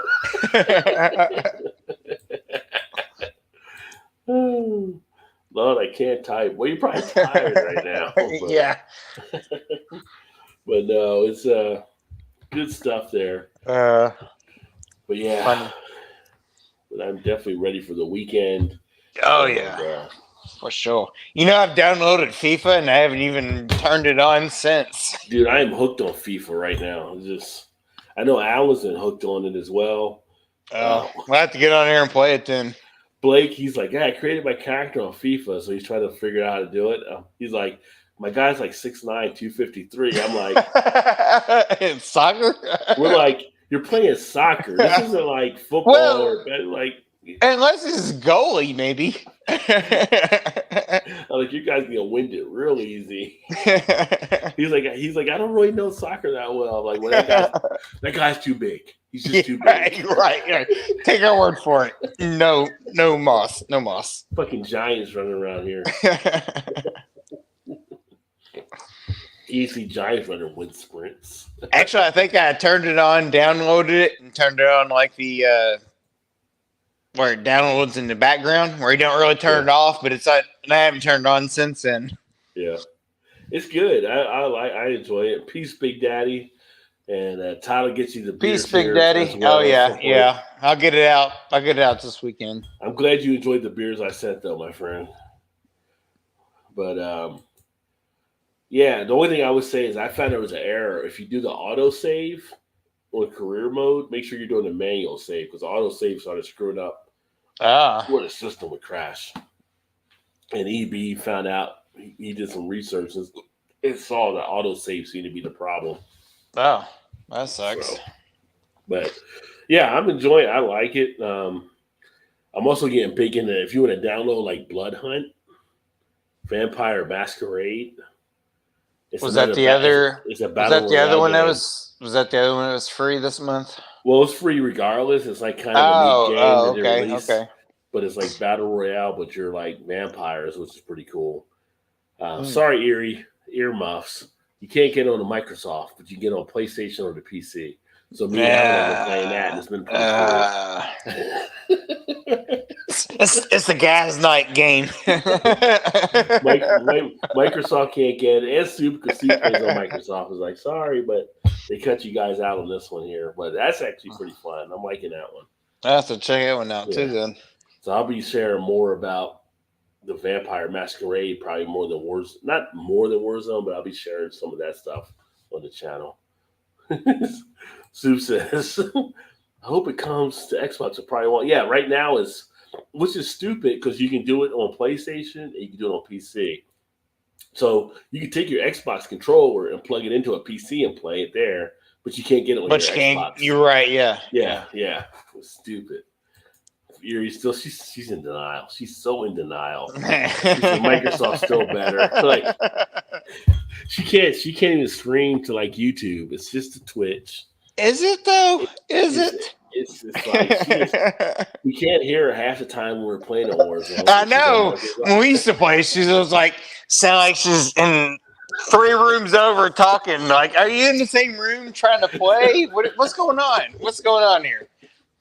But denial is strong. So keep up with your Microsoft game, Erie. Just go with it. Yes, we are. no hating. Just hashtag facts. Hashtag facts. Right. Yes. Hashtag facts. She's rubbing it in Superman. She's trying to label Superman to Superman in this box too. Wait till we get half the good shit. Still waiting. Team Xbox hearing number 1. See, you don't gotta agree with her just because she handles your payroll. Yeah, you're not gonna get a raise out of that. Tato was my shitty headset. Now you can hear me. That's true. I do remember that. It's like, I need a new headset, Al. I need a new headset. It's like, no. Unless I mute myself, which she does from time to time. So. I miss those. I do miss those. Hashtag eerie excuses. No, that's all good. But yeah, you got to come back. That's funny. Play with us on the games here. We have a blast. So I mean, well, I'll wait for the new one just because if I get it now, like I'll be so far behind. Which honestly, for me, it wouldn't make any difference anyway. So I'm not sure. Well, I'm terrible either way. We just do it for the fun. No, anyway. I know. Yeah, I know. But yeah, always a good time with the Custom First crew. That's for sure. Now, golf, on the other hand, we still have to get together and play golf. Well, golf, we got Blake and that's what I was going to say. We're both playing golf. That's what I meant. Yeah, yeah. Blake and EB. Yeah, Blake's actually really good on it too. So. He was practicing, hadn't he? Yo, he actually beat me when we were playing on stuff, and Dang. I don't know what the modes are. My mode is like on semi-pro or whatever, so I don't know if that was a part of it or where people are actually on whatever. But yeah, him and Alan both play pretty good. Yeah, we should force him out there and play a little golf. Yeah, we should do that. Safety man, office personnel, driver needs his money. You're right, yeah, But are you really driving right now? Because your truck hasn't always been working.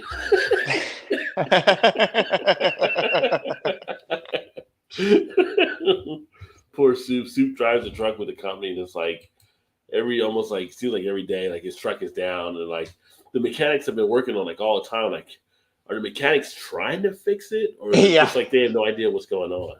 They're just screwing off. Yeah. We're going to try it this way today and see what happens. Well, today the wheel fell off.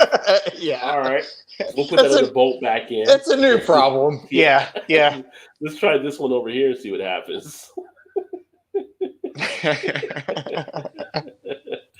Oh, man. He's like a test subject for his company there. I'm going to push you to get that position.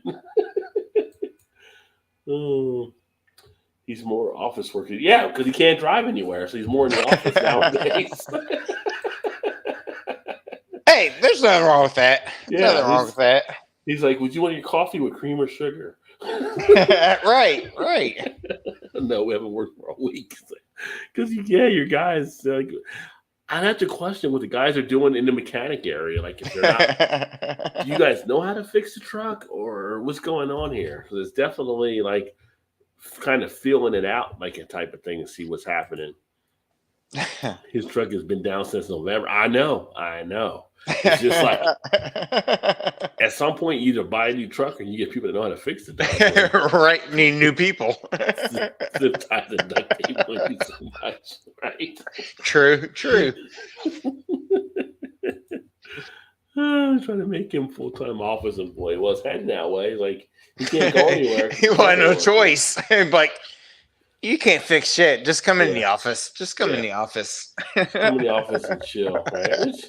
Come in and chill with Erie, have a good time, have some coffee, and just relax. So, it's worst things you could be doing. That's true. Yeah.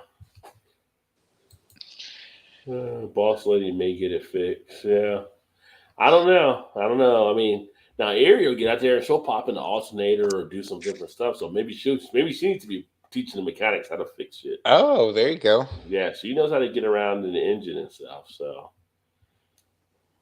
maybe she needs to get a pay raise for her skill sets. More money. Except for this would be why would you have decaf? Like, decaf should never be anywhere around. Like, it shouldn't even be a thing. This defeats the purpose. Right. I like my time hanging with Erie, right? You just hang there, and then she'll bring Kendall or Zoe to the office, or the cat. I've seen cats in pictures. Like, whose cat is this in the picture? So Erie always has stuff happening in the office. And just chill. Or if you can't go to work, go to their house and play with EB on PlayStation.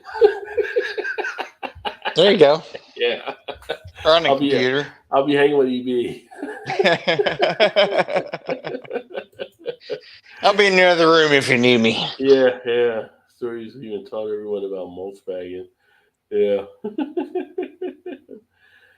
Oh, man. Well, you better jump off here. It's 44, so. I know. I'm going to get up and go to work tomorrow. We no longer can blame Shannon for us staying on late now. Yeah, we need to get her back so we can blame her. It's like 2 weeks ago, 2 weeks now in a row that we've stayed on late, and she ain't been here. So it's like, I agree. If nothing else, we'll blame her for nothing else. So like, she don't know no different. we need to get the Shannon effect back for sure. She'll probably be back next week, I think. Yeah. If you guys are readers, please read The Greatest Beer Run Ever. Awesome book, true story. Okay. Oh, you know what? That's wow. Okay. I think they were making that a movie, I believe. The Greatest Beer Run. Greatest Beer Run Ever. I think. Let's see here. Because that was actually. something I read about before. Let me see here. 2022. It does come out this year. A man's story leaving New York 67 to bring beer to his childhood buddies in the army. Yeah, when they were in Vietnam.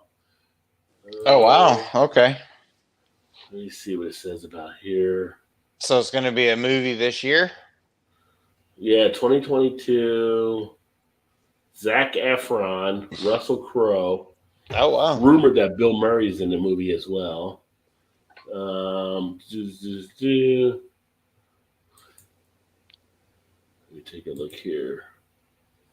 Yeah, because I had heard about this. This is actually. Here's my share thing. This was a scene from the set there. So yeah, they're actually the movie was being shot on it, and basically nice. he was making a beer run to his brothers that were fighting in Vietnam there. So this is actually something they are working on right now. Cool. But the book sounds like you'd be pretty interested too, because I mean, with the book, they you get a book or a movie, the book's always going to have more details. Oh yeah, you can expand it out more. So, who else we got there? Let me see, Kyle Allen. I don't know who that is. Any big names? No. I mean, outside of the names I already mentioned there. I'm looking to see when the release date is supposed to be. Drama Awards. This says 2022. They shot it over in Thailand. Scroll up here. I'll have to remember that one. Yeah, I remember hearing about that one. It just says expected 2022 when things got pushed back because they had the COVID type stuff. So hopefully it comes out later this year.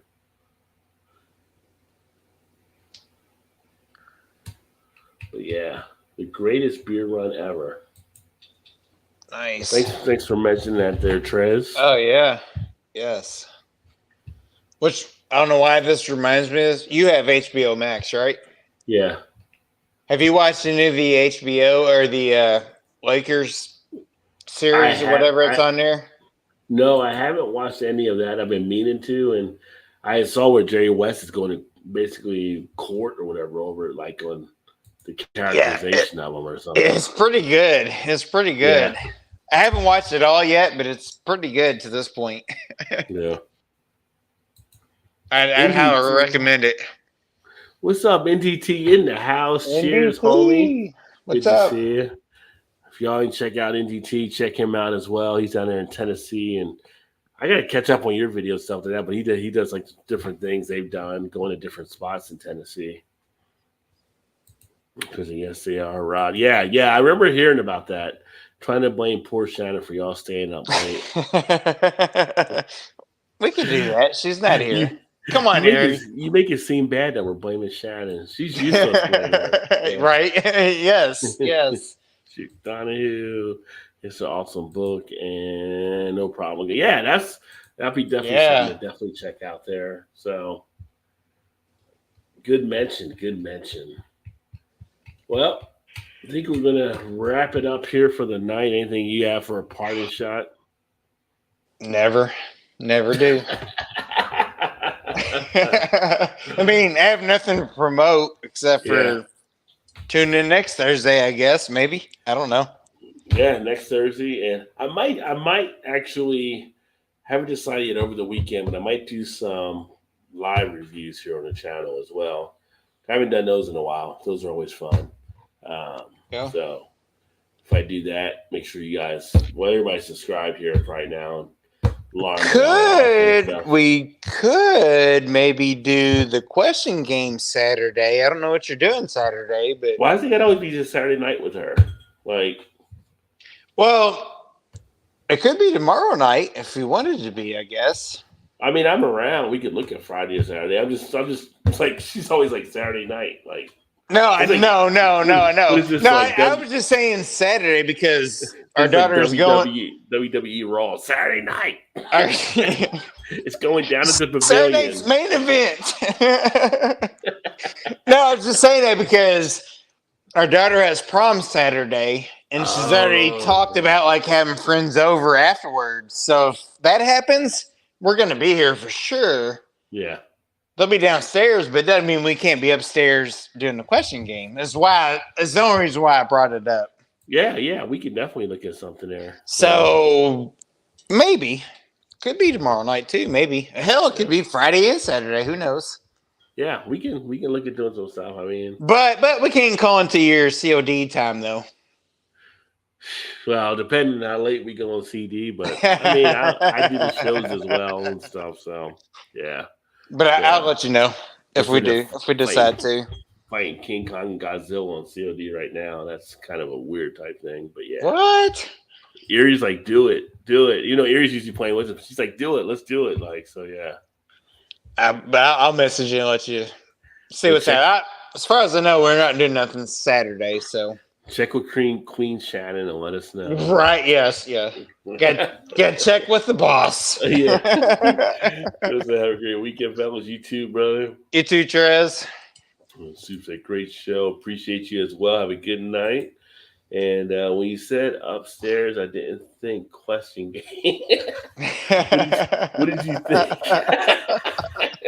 Never mind. I don't know what you may have thought there. Yeah. Like, yeah. If it's going to be like one of her jokes, then it might take like till next week. Tune in next week. Look who came in from the clubhouse, Dee. Double D. What is up, Double D? You're up late night considering you probably got a tea time in the morning. No kidding. Yeah, he's going to get up in like 4 hours to go tee off. It's been a long day. Maybe he golfed today. So probably. And tomorrow. I mean, you live the lifestyle, Double D. You'd golf every day. But if we want to do the question game, we can do the question stuff too. So that's always a fun episode. And we do the question game, we can have more people if they might want to join the panel. So. I mean, I know she's always up for it. I'm just throwing it off the hip here, but I'm sure she would not care for sure. So I mean, a Bud Shannon doing a question game, I see nothing going wrong here at all. Right? I mean, what could possibly go wrong? Oh, surprise. Dee said yes. He said, yes, I golfed. So, yeah. So you're not golfing tomorrow, then I take it. So, yeah. No, it probably is. The question is 18 or 36. Yeah, he's on tour right now. Right. Well, that being said, we'll go ahead and jump off here. Appreciate everybody tuning in.